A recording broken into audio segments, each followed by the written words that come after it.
Bueno, hermanos, bienvenidos después de una ausencia de 2 semanas, creo.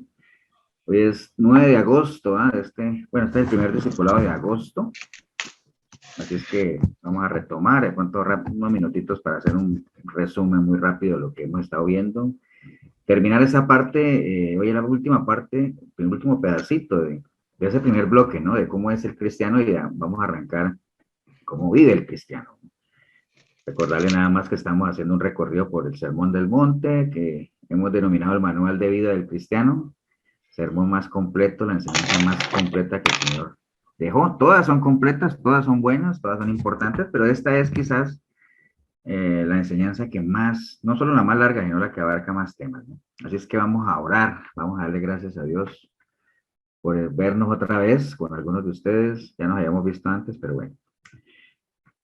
Regálanos, Pablito, tú que estás ahí ya con esa cara fresca y una oración ahí para arrancar.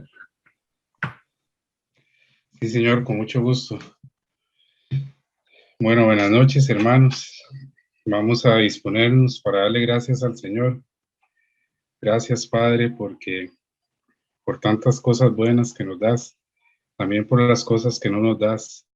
Ponemos en tus manos ahora esta palabra que vamos a estudiar para que nos des entendimiento, que nos des a conocer tu corazón para poder ponerlo en práctica.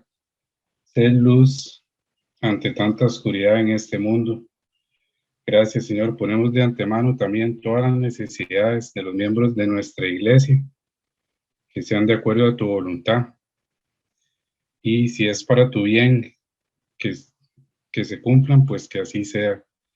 Gracias, Señor. Gracias por los pastores que siempre están dispuestos a enseñarnos la buena doctrina, la sana doctrina. Gracias, Señor. Ayúdanos a ser sumisos para recibir tus bendiciones, también para tener humildad y ser sensibles a lo que dicta tu espíritu. Gracias, Señor. Todo eso te lo pedimos en el nombre poderoso de Jesucristo. Amén, amén y amén. Amén. Amén. Amén. Muchas gracias, Pablito. Con mucho gusto. Bueno, voy a quitar ya mi cámara ahí para que entonces vamos a tener, aunque supuestamente ahora tenemos fibra óptica 200 megas, pero bueno, no me confío. Voy a compartirle la pantalla, ¿no? Bueno, aquí estamos. Vamos a hacer un repaso muy rápido de lo que hemos visto en algunos martes, nada más. Acuerda que empezamos precisamente con esto, ¿no? Bueno, este no es, este es el de hoy, pero es este. El manual de vida del cristiano. Bueno, empezamos con el Sermón del Monte, les estaba hablando ya de lo que es el Sermón del Monte, y que íbamos a ver básicamente tres bloques, ¿no? ¿Cómo es el cristiano? Arrancamos con la bienaventuranza, la sal del mundo y la sal de la tierra, la luz del mundo, que es la parte que vamos a terminar hoy. La idea sería ver cómo vive el cristiano, por lo menos dos de estos bullets que tenemos ahí. Cómo adora el cristiano, cómo camina, cómo actúa, ¿no? Es algo bien largo que se supone que cuando terminemos, pues un material que nos va a quedar ahí bastante interesante. Algunos que me piden el material, no se lo he compartido porque por ejemplo, el 116 apenas hoy lo terminamos, ¿no?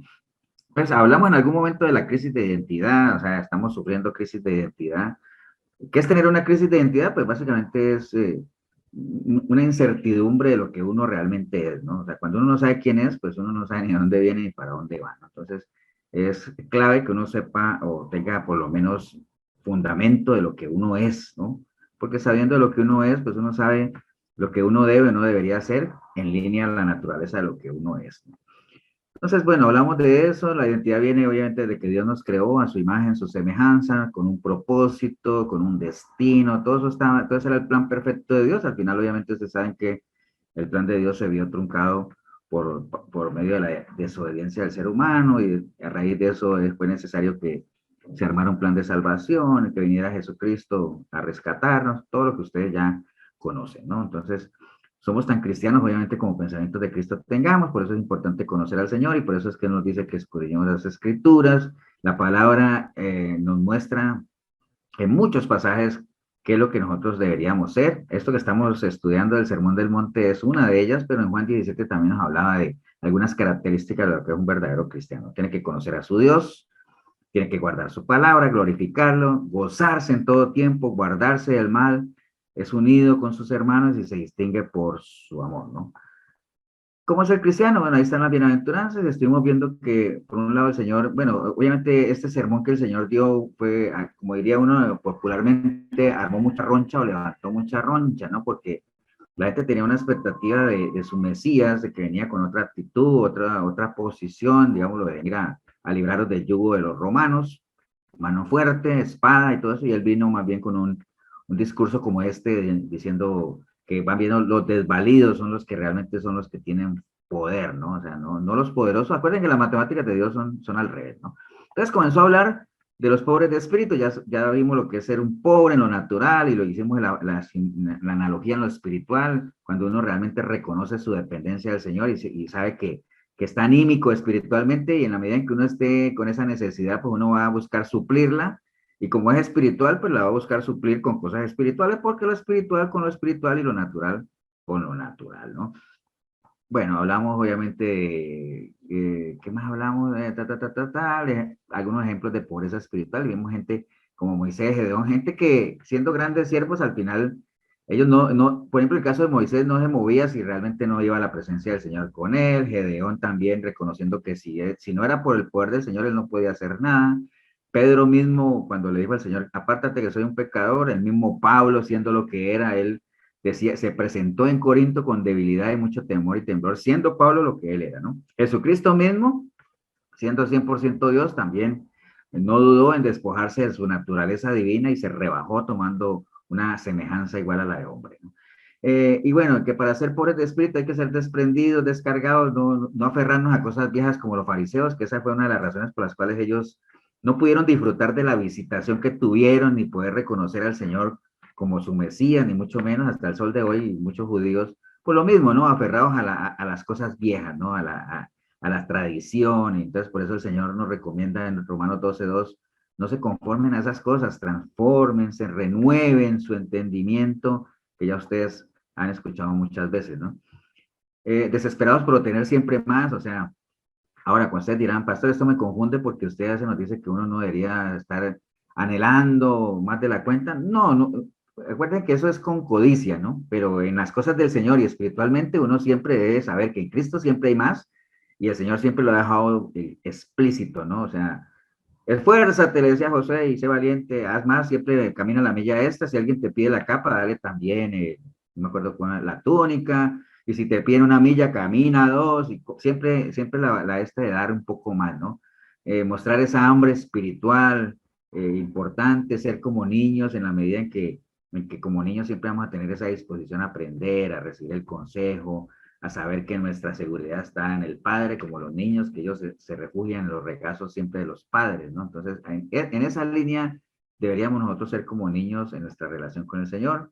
Hablo de los que lloran porque son los que reciben consolación, entendiendo que los que lloran no es porque lloran por llorar, ¿no? Los que lloran por las cosas que Dios llora, ¿no? O sea, básicamente eso, que uno sienta ese dolor, esa sensibilidad al pecado, a haber ofendido al Señor y que uno sienta vergüenza y verdadera pena de lo que ha hecho, ¿no? Los mansos, porque ellos reciben la tierra por heredad, entendiendo que una persona mansa no es mensa ni es débil, la mansedumbre no tiene nada que ver con debilidad. Jesucristo dijo, aprendan de mí, que soy manso, ¿no? Y el Señor no era para nada débil, ¿no? Dominio propio, más que todo eso es lo que tiene que ver, la posibilidad que uno tiene de poder que dicen en el momento que tiene que decirlas y no decirlas cuando no, controlar su carácter, etcétera, ¿no? Hablo de los que tienen hambre y sed de justicia. Uno puede tener hambre y sed de muchas cosas, ¿no? La gente en el mundo por lo general tiene hambre y sed de poder, de riqueza, de tantas cosas, pero lo importante es tener hambre y sed de justicia, entendiendo que justicia es la voluntad del Señor, ¿no? O sea, que nosotros cada vez estemos hambrientos de hacer la voluntad de Él, de agradarle en todo lo que hagamos, ¿no? Satisfacer, digamos, como hijos buenos, ser imitadores de lo bueno. Los misericordiosos, porque ellos alcanzarán misericordia, sabiendo Dios que nosotros no podemos dar lo que no podemos tener, pues el primero ha derramado su misericordia a nosotros para que nosotros podamos también ser misericordiosos, entendiendo que la misericordia es Una definición de misericordia muy fácil es como ponerse en los zapatos del otro. Uno puede entender lo que el otro está pasando o que uno no reciba lo que realmente uno merece, ¿no? Entonces, ser limpio corazón, porque ellos verán a Dios. La manera de tener un corazón limpio es cuando uno le entrega su vida al Señor y permite que su sangre te limpie y el Señor cambie de carne y realmente todo sea borrado, los pecados por lo menos limpiecito y con vestiduras blancas, obviamente ya todavía al Señor. Verlo cuando nos muramos, no, o sea, lo podemos ver aquí en este sistema aquí y verlo de muchas formas, ¿no? El Señor se manifiesta en tantas cosas, primeramente en su creación, en una palabra, en una canción, en tantas cosas, en la medida en que más relación tengamos con Él, más serán las formas en las cuales Él se puede manifestar a nuestra vida. Bueno, ¿qué más vimos? Bueno, eso fue lo que vimos la primera parte, después seguimos con la parte de los pacificadores, los hijos de Dios, entendiendo que un pacificador no es aquel, no solamente es aquel que evita conflictos, porque esa es la definición como que más conocemos de un pacificador, sino un pacificador también es aquel que lleva o que hace que una persona que está apartada del Señor pues pueda haber amistad con Él, ¿no? Como, por eso es que la palabra dice que el que lleva almas a los pies de Cristo, eso es de sabio, ¿no? Entonces los pacificadores se refiere a esa parte. Obviamente Jesucristo, pacificador por excelencia, quien vino a qué? A restablecer esa amistad con el Señor, a volvernos a poner en contacto con el Padre. Los que padecen persecución por causa de la justicia, hablábamos de que hay gente que es perseguida por muchas cosas, ¿no? A veces los persiguen por sus estilos de vida, por sus preferencias sexuales, por su color político, por tantas cosas. Hay gente muy perseguida. Pero ese tipo de persecución no quiere decir, obviamente, que ya tienen asegurado el reino de los cielos, porque ahí dice que los perseguidos, no, están hablando de la persecución por causa de la justicia, ya todos sabemos que es la justicia, ¿no? Es la santa y buena voluntad del Señor, hacer que realmente por agradar a Dios nos sintamos perseguidos. Eso es lo natural, ¿no? Si uno no se siente, digamos, como que estamos en tierra extraña y que este no es un lugar para nosotros, no somos de este mundo, el mundo nos aborrece. Si uno no siente eso, algo está fallando porque lo normal es que lo sintamos, ¿no? Ahora, no quiere decir que nos estén dando latigazos ni tal, eso porque pues ya ahorita estamos en otros tiempos en los que ya la gente que pasó por ese tipo de persecución, pues ahorita nosotros la estamos llevando fácil, ¿no? Ahorita se habla de desplante, murmuración, cosas de esas, pero no importa, ¿no? Porque la palabra dice que si no es Vituperio, verdad lo que hablan de vituperiar. nosotros y es por causa de la justicia, pues sintámonos bienaventurados o doblemente dichosos, ¿no? Entonces uno se preguntaba eso, ¿no? ¿Por qué si una persona que es de humilde, corazón quebrantado, amantes de la justicia, misericordiosos, corazón limpio, trabajadores, uno diría, wow, una persona de esas es bienvenida en cualquier lado? ¿Por qué aquí no pasa eso? ¿Por qué en este mundo más bien nos aborrecen y todo eso? ¿Por qué? Precisamente por lo mismo, porque no somos de este mundo y el Señor dijo, si a ustedes les aborrecen, no se preocupen, que a mí me aborrecieron primero. Entonces no hay que preocuparse, lo mismo le pasó a los profetas en la antigüedad, o sea, ser testigo del Señor. Y cuando uno dice ser testigo de Cristo, pues obviamente es poder dar testimonio, porque un testigo hace eso, ¿no? Da testimonio. Cuando llaman a un testigo a un juicio es para que dé testimonio, es decir, cuente lo que sabe, hable, hable. Entonces, ¿qué es lo que uno puede hablar? Lo que el Señor ha hecho en la vida de uno, ¿no? O sea, uno puede ser testigo de Él en la vida, de que el momento en que yo le entregué mi vida a Él, yo volví a nacer y yo he sido transformado en una nueva criatura y he podido, como dice la palabra ya cuando el Señor llamó a Jeremías, le dijo, he podido sacar lo mejor de mí y dejando a un lado lo vil y miserable que antes tenía, ¿no?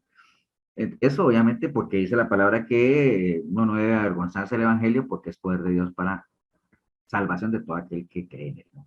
Entonces, bueno, ser testigo del Señor no es fácil porque si Él enfrentó persecución, sus seguidores también están llamados a ser perseguidos, ¿no?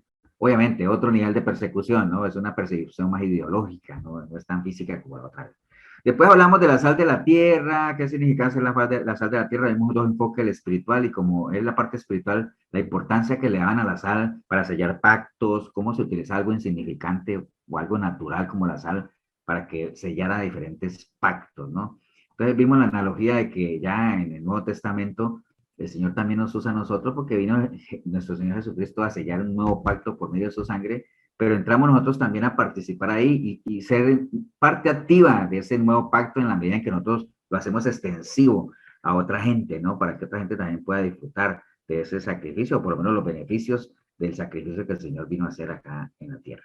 vimos el enfoque terrenal y todo lo de la sal. O sea, la sal sirve para preservar tanto en lo natural, entonces nosotros como sal de la tierra también estamos llamados a preservar de la corrupción, la gente que se ha apartado de las cosas de Dios, que se está descomponiendo. Acuérdense que la otra vez las mamás usaban la sal para guardar que la carne no se descompusiera, ¿no? Que no. Entonces, nosotros también como sal de la tierra estamos llamados digamos, como hacer ese contrapeso para esa corrupción, ¿no? Hablamos de que la sal produce sed. Nosotros, en lo natural, se toma algo salado, inmediatamente la sed. Nosotros, como sal de la tierra, deberíamos producir sed de Cristo, que la gente anhele tener el hogar que tenemos, la libertad de la que disfrutamos, nuestro gozo y nuestra alegría, independiente de las circunstancias que estemos pasando, que el cristiano no calma la sed, nosotros la producimos porque Cristo es el que la calma, ¿no? Pero si la vida que nosotros estamos reflejando es una vida de derrota, pues nadie va a querer anhelar lo que nosotros tenemos. Entonces, en vez de producir sed, más bien lo que producimos es hastío, ¿no? O sea, hastío es cuando uno ya no quiere saber nada de eso. Una sed es cuando uno anhela probar de aquello, ¿no? Pero si tú que te dices cristiano, tu vida es de derrota, de fracaso, de mal testimonio, pues nadie va a querer vivir ese tipo de vida, ¿no? Otras cualidades de la sal da sabor. O sea, todos hemos probado comida con sal y sin sal y sabemos que la sal, aunque son cantidades pequeñas, pero se nota la diferencia cuando está y cuando no está. Así deberíamos ser nosotros también. Y en ese entonces, cuando la sal perdía su sabor, no servía para nada, nada más para ser tirada a las calles. Nosotros si perdemos nuestro sabor de Cristo, si vivimos como impío, pues no, realmente no valemos nada, no vale la pena. O sea, no hay ninguna diferencia. Eh, el impacto da sabor a los demás. Bueno, obviamente hay mucha gente, para muchos el único Cristo que ellos pueden ver es el Cristo que nosotros les reflejemos, ¿no? Entonces, mire qué importante es que hasta con la sola presencia uno refleje al Señor, ¿no? Sin hablar inclusive. Por eso la palabra dice que hay que predicar a tiempo y fuera de tiempo y si es necesario, hay que hablar, ¿no? O sea que para predicar de Cristo no necesariamente hay que hablar. La gente dice, es que yo soy malo para predicar, no me gusta hablar en público. Bueno, la Biblia dice que tú puedes predicar solamente estando ahí con tu forma de ser, como a Pedro, ¿no? Que se paró ahí en el fuego y le dijeron, uy, ese viste como él, es de él. Ese estaba con él, pero es que hasta hueles a él, ¿no? Entonces, hay que tener eso bien clarito, ¿no? ¿Qué más vimos? Bueno, vimos el ejemplo de Eliseo cuando sanó las aguas allá en Jericó, con sal también. Entonces, y nosotros estamos llamados a hacer en medio de nuestras familias, que sin dudar, cualquiera podría decir mi familia es buena, ellos son buenos, pero las aguas son amargas, hay pecado ahí en medio, algunos ni se hablan, pero ellos son buenas personas, pero hay tierras, hay aguas amargas ahí, entonces nosotros podemos ser vasijas de sal para sanar esas aguas, ¿no? Bueno, vimos eso de la sal y vamos a entrar aquí, ya como para terminar esta parte, porque es parte también de lo que el Señor dijo, ¿no? Ya dijo todas las bienaventuranzas, ya habló de que éramos la sal de la tierra, ya espero que nos haya quedado claro por qué el Señor dijo que éramos la sal de la tierra. Casi que toda esta lista de cosas que vimos de cómo es el cristiano, ustedes ven que son cositas que nos llaman a ser diferentes, ¿no? A ser pobres en espíritu, a ser mansos, a ser misericordiosos. Son cosas que deberían marcar en nosotros diferencia, ¿no? Porque ese es un objetivo del Señor cuando nos escogió como su pueblo, es que nosotros seamos un pueblo particular, ¿no? O sea, que nos distingamos de los demás, que ¿no? Como la sal se distingue en un plato, así nos distingamos. Y ahorita vamos a ver lo de la luz del mundo, que es lo que cierra esta primera parte del manual de vida del cristiano, de cómo es el cristiano, ¿no? Entonces, bueno, para la luz del mundo, como ya completé yo 25, 5, 10, como 10, 15 minutos hablando, a ver si alguno me lee ahí, un voluntario que quiera leer ahí de lo que está viendo en pantalla, Mateo 5, 14 al 16, pero uno solo, ¿no? Si quiere, le leo. Adelante. Vosotros sois la luz del mundo, una ciudad asentada sobre un monte que no se puede esconder, ni se enciende una luz y se pone debajo de su almud, sino sobre el candelero y alumbra a todos los que están en casa. Así alumbre vuestra luz delante de los hombres para que vean vuestras buenas obras y glorifiquen a vuestro Padre que está en los cielos. Ok, muchas gracias.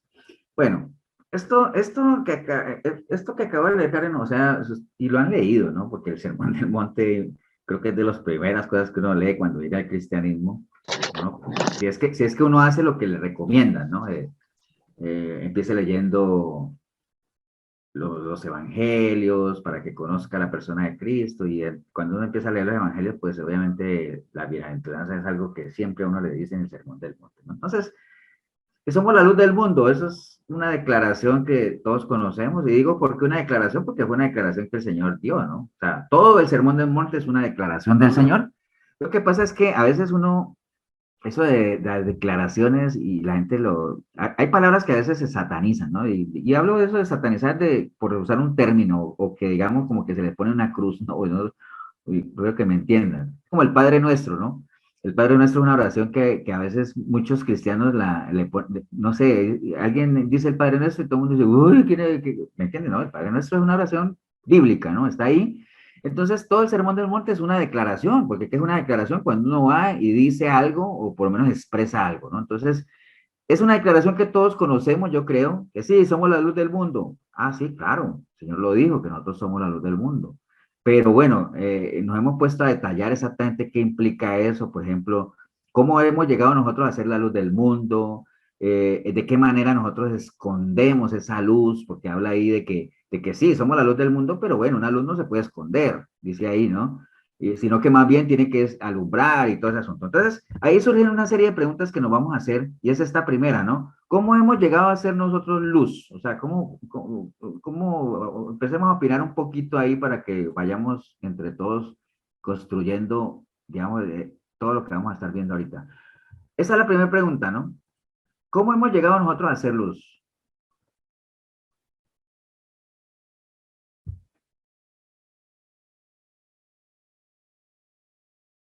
Porque ya estamos de acuerdo que el Señor dijo que nosotros ni siquiera dice, ustedes eran la luz, ustedes van a ser la luz. No, dice, no, ustedes son la luz. Entonces, para que nosotros seamos la luz, pues tiene que haber pasado algo, tiene que haber ocurrido algún evento, es como ustedes, ¿no? Cuando ustedes llegan a oscuras a sus casas y está oscuro y de un momento a otro se hizo la luz, pues tuvo que haber pasado algo. ¿Qué pasó ahí en lo natural? ¿Qué pasó? Cuando uno llega a la casa y está oscura y ¡pum! Se enciende el bombillo. ¿Qué pasó antes de que se encendiera el bombillo? Estaba oscuro. Sí, estaba oscuro, pero para pasar de la oscuridad a la luz, ¿qué tuvo que haber pasado? Una corriente eléctrica. El interruptor. La corriente eléctrica, Karen, créeme que ahí, estando la luz apagada o encendida, ahí está la corriente eléctrica, ¿eh? Porque yo sí seguro, tengo el bombillo de mi pieza apagado y voy y toco el cable, créeme que me pego un tremendo corrientazo así el bombillo esté apagado. Entonces la corriente está ahí, ¿no? Pero entre la oscuridad y la luz tuvo que alguien haber activado el switch, ¿no? O sea, haber levantado no el tomacorriente, sino ¿cómo se llama eso?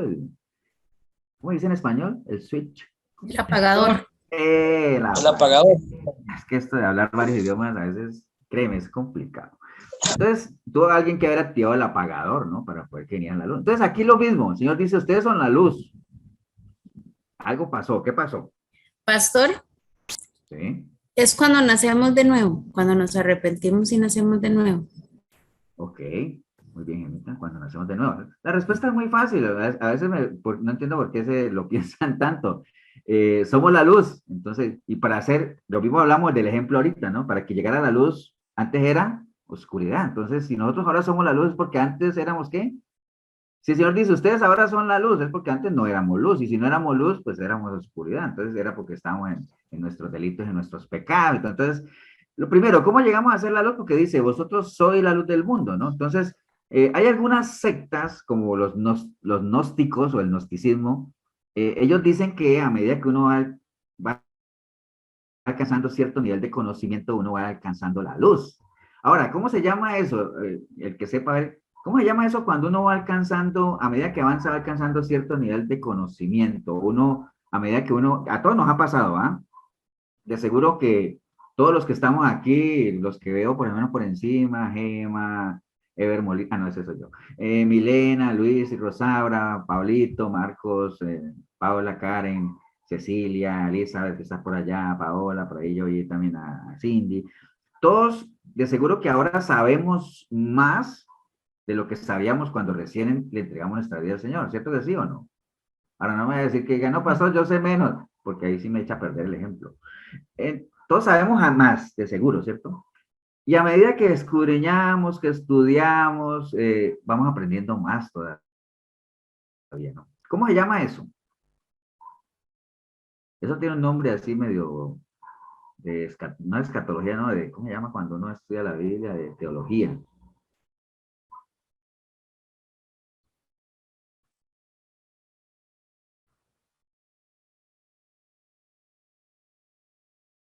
Tiene el 50% de la nota.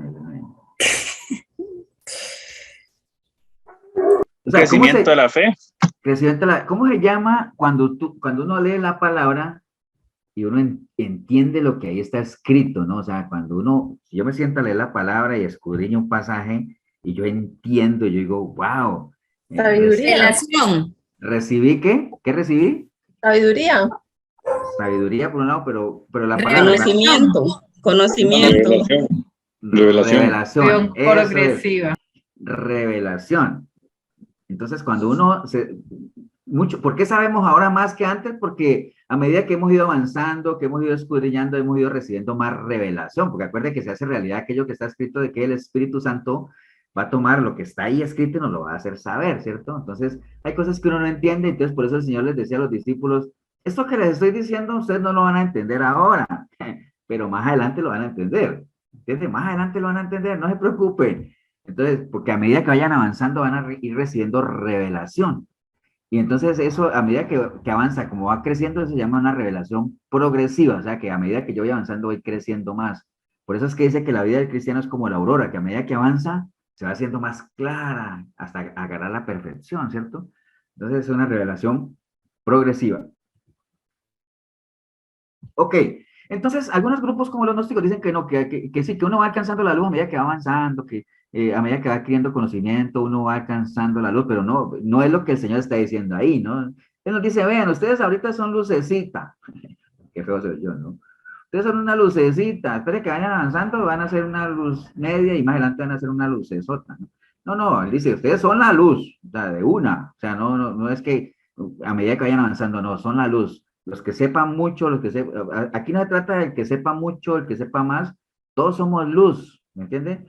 Algunos seremos bombillos bombillos de 25, ¿cómo se llama eso, Luis? Voltios. Voltios, no, voltios. Watts de potencia. Watts, eso.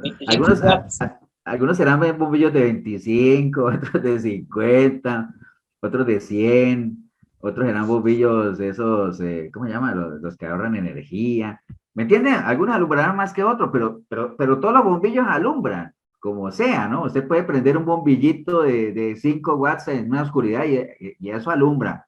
Poquito, pero va alumbrando y a medida que crezca, pues va a alumbrar más. Entonces, nosotros somos la luz, no es que necesitamos tener grandes cosas. En el momento en que uno es trasladado de la luz, del reino de las tinieblas al reino de la luz admirable, ya somos luz, ¿no? Entonces, ¿cómo llegamos a ser luz? Por medio del nuevo nacimiento, por medio de haberle entregado nuestra vida al Señor, por medio de ser trasladados del reino de las tinieblas, como lo dice primera de Pedro 2:9, dice que nosotros somos linaje escogido, real sacerdocio, nación santa, pueblo adquirido por Dios, ¿para qué? Para que anuncie la entonces de aquel que os llamó, ¿de dónde? De las tinieblas a su luz admirable, ¿no? Entonces, ahí en ese momento en que se hace realidad eso en nuestra vida, somos luz, ¿no? Y desde el momento en que creemos, cuando dice que oímos la palabra y la fe viene por el oír, y el oír la palabra de Dios y recibimos a Cristo como nuestro Señor y Salvador, en ese momento ya la luz de Dios resplandece en nuestros corazones. Bueno, ya volvió otra vez el grabación. Bueno, entonces ya estamos claros, ¿no? En qué momento nosotros llegamos a ser luz, ¿no? Pero ahorita vamos a profundizar más en lo que preguntaba Milena, de que si ya es suficiente con que uno sea luz. No es suficiente, está bien. Somos trasladados al reino de la luz, pero ya es responsabilidad nuestra alumbrar, comenzar a alumbrar, ¿no? Entonces la segunda pregunta es, que está ahí, ¿no? Y entonces, alineado a lo que Milena preguntaba, entonces, ¿qué significa esconder nuestra luz? Porque el versículo 14 y 15 dice, una ciudad sentada sobre un monte no se puede esconder, ni se enciende una luz y se pone debajo de un almud, sino sobre un candelero, ¿no? Pero ¿qué significa qué creen ustedes que significa esconder nuestra luz? ¿Cómo la interpretan? Yo les digo a ustedes, hermanos, armemos este rompecabezas. O sea, yo sé que yo le entrego mi vida al Señor, yo soy trasladado del reino de las tinieblas al reino de la luz, Y si hago mío lo que está en Mateo que acabamos de leer, que el Señor dice, ustedes son la luz, porque el Señor dice, yo soy la luz y el que me sigue a mí ya no andará en tinieblas, sino que tendrá la luz de la vida, porque me tienen a mí que soy la luz. Ah, bueno, está bien. Entonces, qué significaría esconder la luz? Piensen en algunos ejemplos, o piensen en algún cristiano y ustedes digan, pastor, para mí, que un cristiano esconda la luz es que haga esto, o que no haga esto, o que se comporte así, o que no se... ¿Qué creen? ¿Qué ejemplos pondrían ustedes? Pastor, Aquel que no le que no tenga coherencia. Ah, perdón, Karen. Bueno, a ver, tranqui, Karina. tranqui. Diga. Voy yo mientras se deciden. Imagina, ninguna de las dos roles el mandado a usted, Marielito, porque así son las cosas de Dios, ¿ah? Que, por ejemplo, yo vea que haya alguien que necesita que yo le hable de Cristo y que no lo haga, sabiendo yo cuáles son los caminos del Señor y que realmente puedo orientar a esa persona, hablarle de la palabra y no hacerlo. Ok, listo, Marielito. A ver, Karina. Cuando a veces no somos constantes, digamos, con lo que decimos y lo que hacemos. Listo. Karen, Y Él no lee la palabra. no leer la palabra. Sí, todo eso puede ser cositas que, estamos de acuerdo que esos son como, por ejemplo, 3 ejemplos que podrían ir opacando nuestra luz, ¿cierto que sí?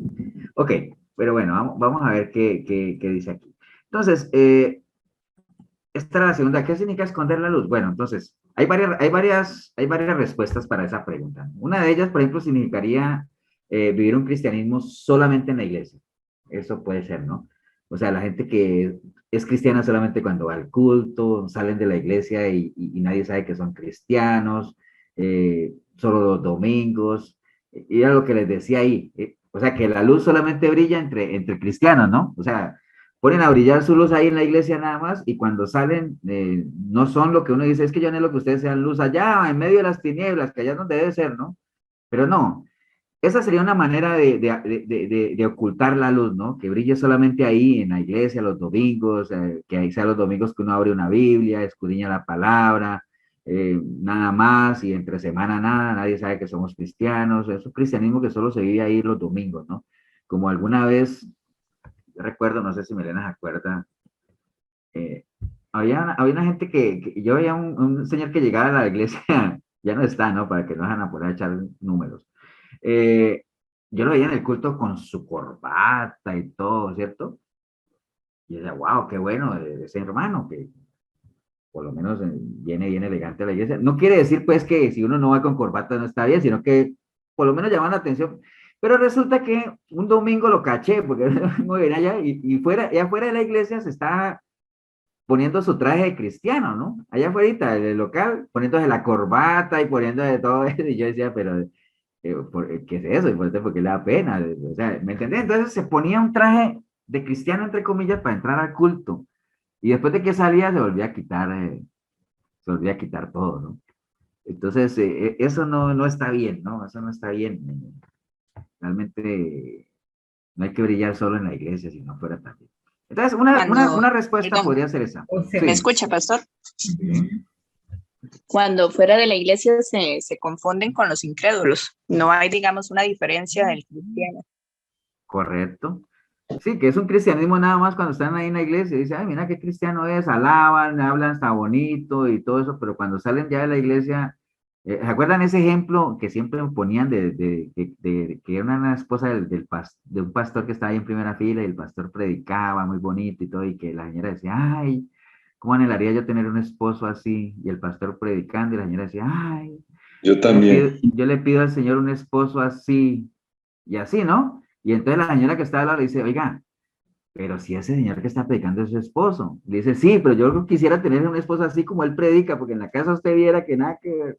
¿Me entiende? Entonces, son ejemplos, ¿no? Y eso es lo que dice Cindy, sí, afuera se confunden totalmente, ¿no? O sea, eso es una manera de ocultar la luz, ¿no? O sea, ¿de qué manera? Estamos respondiendo a esta pregunta, ¿no? ¿Qué significa esconder nuestra luz? Recuerda que la primera pregunta era, ¿cómo llegamos a hacerlo? Ya la contestamos. ¿Cómo escondemos la luz? Bueno, hay varias respuestas. Una de ellas es cuando esa luz solamente alumbra entre la luz, o sea, dentro de la iglesia. La luz está llamada a brillar en medio de las tinieblas. Otra forma es cuando nos avergonzamos de Cristo y del Evangelio, que tiene que ver mucho con eso también, y le pasa a mucha gente, ¿no? A mucha gente le da vergüenza realmente manifestar que son cristianos, y no decir así porque a veces uno se pone a ver gente que, por ejemplo, gente que son artistas y todo eso, y ellos en público por lo menos hablan y dan las gracias a Dios y todo eso. Entonces, yo en lo personal, aunque no estoy diciendo que sean cristianos y todo, porque están en otro ambiente, pero yo, por ejemplo, en lo personal, yo por lo menos les valoro eso, ¿ah? Que en público, con cámara y todo ese, la gloria para mi Señor y Cristo transformó mi vida, independiente de lo que hagan, pero yo por lo menos les valoro eso, ¿no? O sea, no les da vergüenza, por lo menos que en una sociedad en la que estamos ahora, mencionar por lo menos el nombre de Dios, hay mucha gente que lo piensa dos veces, ¿no? Entonces, hay gente que le da vergüenza, se avergüenza del Evangelio y no cumplen ese propósito realmente para el cual el Señor dice que somos luz, alumbrar, o sea, que nadie nos tache como cristianos, que no nos reconozcan, de qué manera podemos camuflarnos por ahí, y no hacemos nuestro lo que decía el apóstol Pablo, ¿no? O sea, yo no me avergüenzo del Evangelio, o sea, porque para mí es poder de Dios para salvación de todo aquel que cree, al judío primeramente y también al griego. O sea, esa es una manera de apagar la luz, ¿no? O ocultar la luz, que nosotros nos avergoncemos de Cristo y del Evangelio, ¿no? Recuerde que el Señor nos ha dado a nosotros todas las herramientas necesarias, cualquiera de nosotros, cualquiera que le haya entregado su vida al Señor está en capacidad de dar su testimonio. Por eso cuando usted se le presente una oportunidad, le digan, ¿quién quiere dar un testimonio? ¿Quién quiere hablar algo? O simplemente como que le digan, ¿quién quiere orar? O sea, uno debería estarse peleando por eso, ¿no? Es decir, no, yo oro, yo tengo tanto que agradecer a Dios que yo oro. O, ¿quién quiere decir una palabra? Yo. ¿Me entienden? O sea, uno, no nos avergoncemos, o sea, el Señor nos ha dado todo, no nos ha dado cobardía, como dice ahí un versículo que siempre leemos, no nos ha dado un espíritu de cobardía, sino de poder. Cuando dice de poder es esa capacidad de hacer las cosas, Señor. Vea, dice que la palabra el más simple lo hace sabio, o sea, no se preocupe nunca por qué voy a decir o qué voy a mencionar, no. Hable lo que ha aprendido, o sea, por más mínimo que sea lo que cada uno de nosotros haya aprendido es suficiente como para que uno lo pueda hablar. Entonces, esa es una manera de ocultar la luz, que nos avergoncemos del Señor. Otra, significa que hay cosas en nuestra vida que no dejan brillar la luz de Cristo en nosotros, o sea, por ejemplo, dice, no se enciende una luz y se pone debajo de un talmud, sino sobre un candelero, ¿no? Ahora, pensemos en esto, nada más, ahorita antes de hablar de que hay cosas de nuestra vida que no dejan brillar, en este caso, es un almud, ¿no? El que no dejaba brillar, la luz. Un almud, ¿qué era? Un almud era como una caja de madera ahí que los israelitos usaban para medir granos, en esos tiempos, almacenar. Entonces, obviamente, poner una luz debajo de un almud, pues es prácticamente como aplastar la luz, ¿no? O sea, eso es como que yo enciendo una vela y la ponga debajo de un baúl. O sea, es totalmente apagarla hasta que se extinga o se apaga de una, ¿no? Por eso dice, se pone en un candelero generalmente siempre está sobre lo alto. Entonces, habría que ver cuáles son nuestros almud, ¿no? Cuáles son esas cosas, sobre las cuales estamos poniendo por debajo de esa luz, ¿no? Podemos tener muchos almud en nuestra vida, puede ser, el mal carácter, y no estamos hablando inclusive de pecado todavía ahí, porque de momento que si mencionáramos ahí pecado, pues ni siquiera estaríamos en esa lista de las bienaventuranzas, ¿no? Estamos hablando de que el Señor dice que somos la luz, pero que no la escondamos, porque el hecho de que, por ejemplo, lo que hablamos ahorita, de que usted sea, una persona que brille solo en la iglesia y afuera se avergüence, o sea, esas son cosas que contristan al Espíritu de Dios, pero si no hay pecado, obviamente seguirá siendo un cristiano apagado, pero pues cristiano entre comillas, ¿no? Pero, por ejemplo, si hay cosas siendo luz todavía que la opacan, que la ocultan, como el mal carácter, la soberbia, los afanes de riquezas, porque acuerden que los afanes, como hablamos el domingo, no es que anhelar cosas sea malo, ¿no? Ya si ese afán de las riquezas o de tener cosas materiales ya te llevan a alejarte de las cosas de Dios, pues eso ya te va a llevar por otro camino, vas a ir tras los deseos de tu corazón, ¿no? Pero siendo cristianos, cosas que opacan esa luz puede ser, por ejemplo, el mal carácter. Y les pongo un ejemplo, ¿no? A veces hay gente que, para dar un consejo, si usted tiene mal carácter, puede ser que el consejo que tú estés dando sea un buen consejo, ¿no? Pero si los das mal, si los das enojados, si los das, golpeados, si no tienes la sensibilidad de darlo, por más bueno que sea ese consejo, créeme que esa es una piedra de tropiezo y estás opacando tu luz, ¿ah? O sea, la luz no está haciendo lo que debería hacer, ¿no? Y hay gente que tiene ese problema, que son buenas personas, pero que gastan un carácter muy fuerte, entonces, prácticamente en vez de dar un consejo, lo que hacen es regañar a la otra persona, entonces la persona se siente achicopalada, como dicen por ahí. Entonces, tenemos que saber que una forma de esconder eso es básicamente cuando uno no tiene esa misericordia, ese amor por los hermanos, ¿no? O sea, que era lo que les decía ahorita. Primera de Juan 9, 2:9 dice, el que dice que está en luz y aborrece a su hermano, pues está todavía en tinieblas, porque el que ama a su hermano permanece en la luz y, el que no, y en él no hay tropiezo, ¿no? Entonces, si uno dice que está en la luz, es decir, cuando decimos que está en la luz es porque estamos en Cristo, pero aborrecemos al hermano, o sea, tenemos problemas ahí de relaciones, o inclusive ahí de discordias, pleitos, peleas, todo eso, pues uno no podría decir que anda en la luz, ¿no? Entonces, por eso ahora más adelante lo vamos a ver que el Señor recomienda es, si usted tiene eso y va a dar una ofrenda, mejor déjela ahí y vaya a arreglar su problema porque usted no está en la luz todavía. Entonces, esa es otra forma de distinguir la luz. Entonces, ahí hay tres razones, digámoslo, para esa segunda pregunta, ¿no?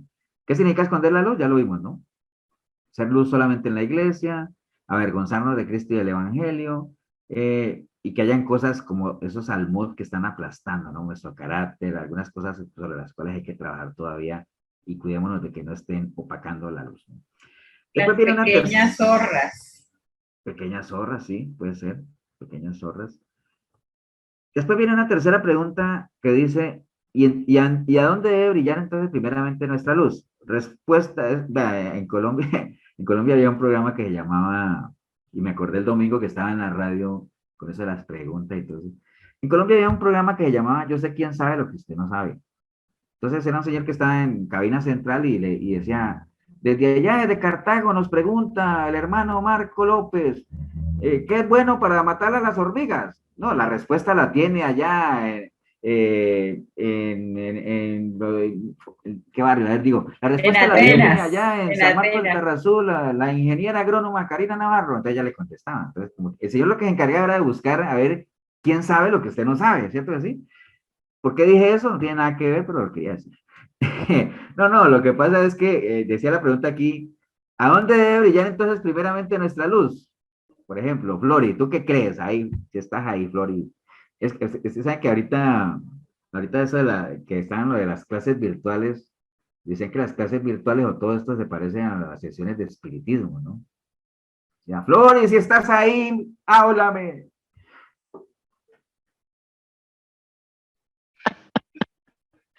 Pastor.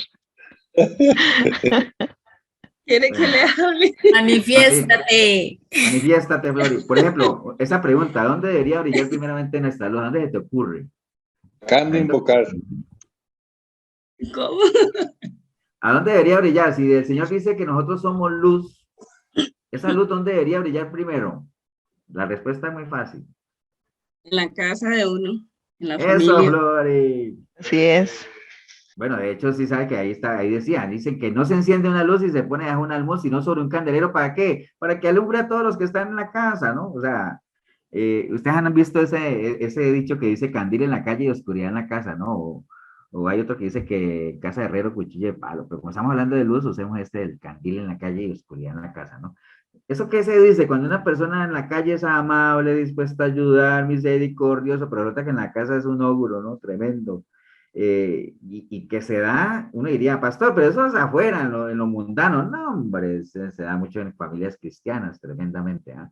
Entonces, ahí dice la palabra, ustedes, está bien, ustedes son la luz, y la luz no se puede esconder, la luz se enciende, se pone en un candelero para que alumbre a quién, a todos los de la casa, o sea, ahí es donde debe alumbrar primeramente, ¿no? O sea, tenemos que asegurarnos de que la luz nuestra está brillando primeramente ahí, en la casa, ¿no? Ahora, a raíz de eso surgen otras preguntas. ¿Qué necesitamos nosotros para que nuestra luz brille en nuestra casa?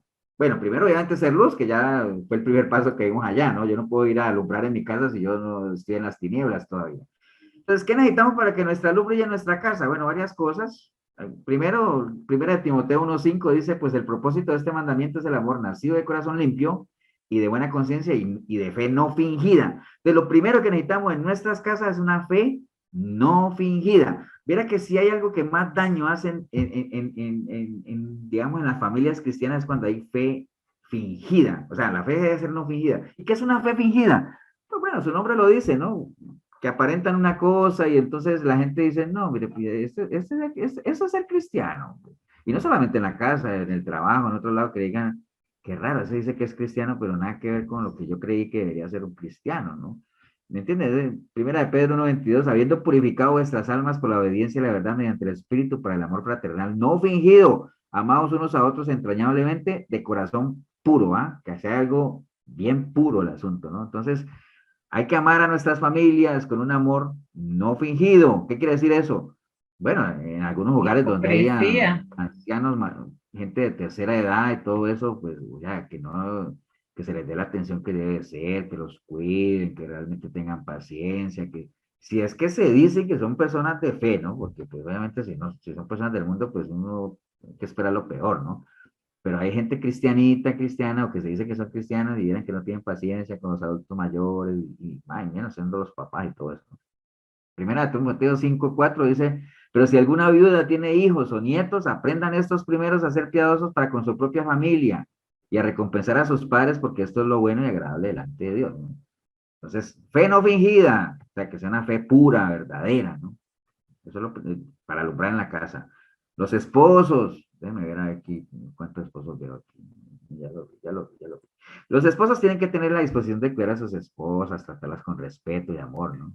Amén. Amén. Amén. Primera de Pedro 3:7, vosotros maridos igualmente vivid con ella sabiamente, dando honor a la mujer como a un vaso más frágil, ¿no? Y como a coherederas de la gracia de la vida para que vuestras oraciones no tengan estorbo. Entonces, fe no fingida. Hay para hijos con los padres adultos mayores, para esposas con esposos, eso es para ambos, ¿no? Que no sea fingido el asunto. A veces uno dice, uy, si mi esposa por lo menos me tratara la mitad de lo que trata a los hermanos de la iglesia de bien, pues, estaría feliz. Diría más de uno, no lo estoy diciendo yo, ¿no? Por favor, anoten eso por ahí. Bien, cuarta pregunta, ¿no? Acuérdense que teníamos varias preguntas, ¿no?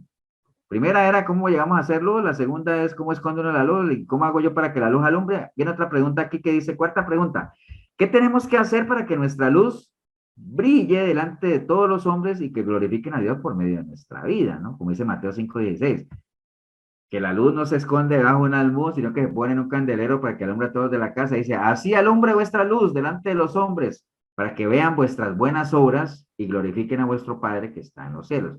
Entonces, ahí surge esa pregunta, bueno, yo ya sé qué tengo que hacer para que la luz brille en mi hogar, en mi casa, ¿no? ¿Y qué tengo que hacer para que esa luz brille también delante de los hombres y de tal manera que ellos glorifiquen a Dios por medio de nuestra vida, ¿no? Entonces, mire que en esos versículos que el Señor acaba de decir ahí, no solamente dice que somos la luz de este mundo, ¿no? Que es bien importante, sino que nos dice que nosotros tenemos que estar delante de los hombres, ¿no? Delante de los hombres, ¿no? Ahí está la clave, ¿no? Entonces, ahí cabe, obviamente, hacerse una pregunta, ¿no? O sea, cuando un grupo, piensen en esas procesiones, en esas, la gente que lleva la luz, ¿dónde va la gente que lleva la luz? Adelante, ¿no? La que lleva la luz va adelante. ¿Por qué el que lleva la luz va adelante? Para alumbrarles el camino. Para guiarlos. Para guiar, ¿no? Para alumbrar. El que lleva la luz tiene que ir adelante para guiar, para mostrar el camino. Entonces, miren que, yo no sé si usted se imaginó de un desfile de faroles y todas esas cosas, es decir, el que lleva la luz va adelante, el que lleva la linterna va adelante pues, para que los demás no tropiecen, ¿no? Entonces, mire, con un ejemplo natural, si uno se imagina eso, ahí está el plano espiritual, ¿no? ¿Por qué tenemos que ir delante? Pues para guiar, ¿no? ¿En qué parte va la persona que lleva la luz? Adelante. La palabra adelante significa enfrente de, eso significa adelante, ¿no? Y obviamente tiene que ver, nos habla de liderazgo, significa que tenemos que dejar de, lo mismo que hablamos allá, ¿no? Dejar de estar escondidos, o sea, uno no puede estar delante de si está escondido, ¿no? Y algo que esté debajo de un álbum no está delante de, ¿no? Entonces hay que estar delante de, o sea, nosotros estamos llamados a mostrar cierto liderazgo, a mostrar el camino, a marcar la pauta, a marcar la ruta, dejar de tratar de pasar desapercibidos, inadvertidos, es que yo no me meto con nadie, es que yo paso aquí, no. Tenemos que marcar la diferencia sin caer, obviamente, en protagonismo, en activismo, nada de eso, sino simplemente ser lo que el Señor dice que somos la luz, ¿no? Hay que ponerse adelante guiando a las personas que van caminando en este mundo de tiniebla y pecado, llevándolos por el camino correcto, o sea, que busquen también ellos esa luz, ¿no? Es lo más importante, ¿no? Proverbios 24:11 dice, libra a los que son llevados a la muerte, salva a los que están en peligro de muerte, porque si dijeres, ciertamente no lo supimos, ¿acaso no lo entenderá el que pesa los corazones, el que mira por tu alma? Él lo conocerá y dará a hombre según sus obras, ¿no? Entonces, mire lo delicado que es eso, siendo nosotros luz, que no, que digamos, como haciendo caso omiso a eso que se espera de nosotros siendo luz, que es guiar el camino y más bien, o sea, si somos indiferentes y todo eso, mira lo que dice Proverbios 24:11 ahí, ¿no? Que si, digamos, uno no hace eso y uno dijera, es que yo no sabía, ¿no? No, no, no. ¿Usted cree que el que pesa los corazones no sabe eso? Dios no puede ser burlado. Entonces, eso para que lo tengamos presente. Entonces, aquí viene una pregunta, ¿no? ¿Por qué ustedes y yo, tú y yo, por qué nosotros como cristianos tenemos que ir adelante? ¿Por qué? Escuchemos a algunos. ¿Por qué tenemos que ir adelante? No solamente porque somos la luz, ya sabemos, ¿no? Que el que tiene la luz va adelante. Pero pensemos en una excursión, ¿no? Pensemos en que vayamos a un sitio. ¿Quiénes son los que se hacen adelante? Porque sabemos el camino. Exactamente, Luis. ¿Por qué tenemos que ir adelante? Porque ya conocemos el camino y ese camino es Cristo, ¿no? O sea, esa es la respuesta. Nosotros conocemos el camino. Se supone que conocemos el camino y el camino es Cristo, entonces por eso tenemos que ir adelante. O sea, no hay excusa para que vayamos adelante, ¿no? No solamente porque somos la luz para guiar, sino porque conocemos el camino. Entonces, y si conocemos el camino, y no solamente el camino, sino el buen camino, pues entonces obviamente llévame por el buen camino, ¿no? Entonces, esa es la razón por la cual tenemos que ir adelante. Bueno, ahí estamos terminando esta primera parte de cómo es el cristiano. No sé si antes de que pasemos a lo otro, quieren comentar ustedes algo de lo que hemos visto para cerrar esta parte de las bienaventuranzas, de la sal, de la luz del mundo. ¿Alguien quiere comentar algo? Como para cerrarlo. Díganlo, Paulito. López.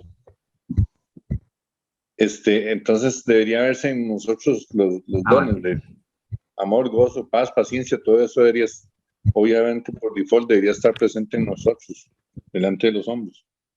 Sí, claro, porque ese es acuérdate que ese es por los frutos vamos a ser conocidos, ¿no? Y todo eso hace parte del testimonio, y el testimonio del uniforme del cristiano, como lo hablamos alguna vez, que es el que nos da autoridad, ¿no? Sí, todo eso tiene que ser visible, ¿no? O sea, si no hay rasgos, si no hay señas, si no hay evidencias de nuestro cristianismo, algo está fallando ahí, porque hemos sido llamados a marcar diferencia, ¿no? Que se resume en todo esto que vimos aquí. Si ustedes ven cada una de las bienaventuranzas, son gente diferente, ¿no? Un pacificador, alguien diferente. Un misericordioso, diferente. Manso, diferente. Pobre de espíritu, diferente. Es gente diferente. Sal de la tierra, diferente. Luz del mundo, diferente. O sea, son cosas que marcan diferencias, ¿no? Entonces nosotros estamos llamados a marcar diferencia porque lo normal del mundo no son los frutos del espíritu, lo normal del mundo son las obras de la carne. Entonces, por eso es que cuando uno comienza a dar evidencia del fruto del espíritu, han visto que hay un versículo que dice que la gente del mundo se extraña de que ya nosotros no corramos en ese mismo desenfreno con ellos que corríamos antes, ¿no? La gente que nos conoce de antes y nos ve ahora dice, wow, es que este ya no corre como nosotros por ese desenfreno hacia lo que la gente hoy por hoy corre, ¿no? Ya nosotros corremos otra carrera, con otros objetivos, otra ruta, ¿no? Ya la ruta no es la misma, ¿no? De pronto no es la ruta más cómoda, pero no nos interesan rutas cómodas, nos interesan lo que nos cueste, ¿no? Realmente haya que pagar el precio.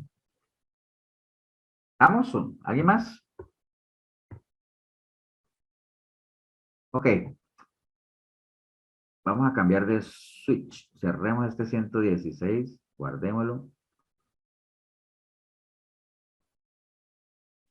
Y vamos a entrar ahorita a este segundo bloque que tiene que ver con cómo vive el cristiano, ¿no? Cómo vive el cristiano. Vamos a estar viendo, bueno, obviamente el bloque se compone de todos estos que están aquí. Hoy vamos a ver dos nada más. Vamos a ver Jesús y la ley y Jesús y la ira. Pero bueno, después vamos a ver Jesús, qué dice Jesús y la reconciliación, qué habla Jesús y el adulterio, Jesús y el divorcio, Jesús y los juramentos y el amor a los enemigos. Todo este bloque hace parte de cómo deberíamos vivir. Ya nosotros sabemos cómo deberíamos ser, ¿no? Ser agentes de cambio, agentes de diferenciadores, que marquemos la pauta, cuáles son las características que se espera de nosotros. Ya sabemos cómo somos, ¿no? Ahorita vamos a ver cómo el Señor enseñó de cómo deberíamos vivir, ¿no? Entonces vamos a empezar con esto de Jesús y la ley, y vamos a leer, bueno, voy a pedirle a alguien que me lea Mateo 5 del 17 al 20. ¿Alguien quiere leer? Yo, pastor. Ok. Dice, no penséis que he venido para abrogar la ley o los profetas. No he venido para abrogar, sino para cumplir. Porque de cierto os digo que hasta que pasen el cielo y la tierra, ni una jota ni una tilde pasará de la ley, hasta que todo se haya cumplido. De manera que cualquiera que quebrante uno de estos mandamientos muy pequeños y así enseña a los hombres, muy pequeño será llamado en el reino de los cielos. Mas cualquiera que los haga y los enseñe, este será llamado grande en el reino de los cielos. Porque os digo que si vuestra justicia no fuere mayor que la de los escribas y fariseos, no entraréis en el reino de los cielos. Ok, gracias, Emita. Aquí el Señor está hablando de la ley, ¿no? La ley a veces es un tema como medio espinoso para algunas personas porque la ley en sí es una palabra que tiene muchos anticuerpos, ¿no? O sea, en lo natural, obviamente cuando uno está en un sitio y llega la policía y dice, uy, llegó la ley. Colombia, cuando llega el ejército, en Colombia una cosa, cuando llega la policía uno dice, uy, llegó la ley, y cuando llega el ejército, uy, llegó la super ley, ¿no? Y si llega la esposa, uy, llegó la mega ley. Entonces, ¿me entiende? Ahí sí ya era otro tema. Pero bueno, ese es otro tema. Aquí el Señor está hablando de la ley. Vamos a escudriñar un poquito a qué se refiere ahí, porque hay algunas palabras que llaman la atención. Por ejemplo, eso de abrogar, cuando el Señor habla de la ley o los profetas, a qué se refiere. Cuando Él dice que Él no ha venido a abrogar nada, sino más bien a cumplir la ley, qué es lo que el Señor está diciendo ahí.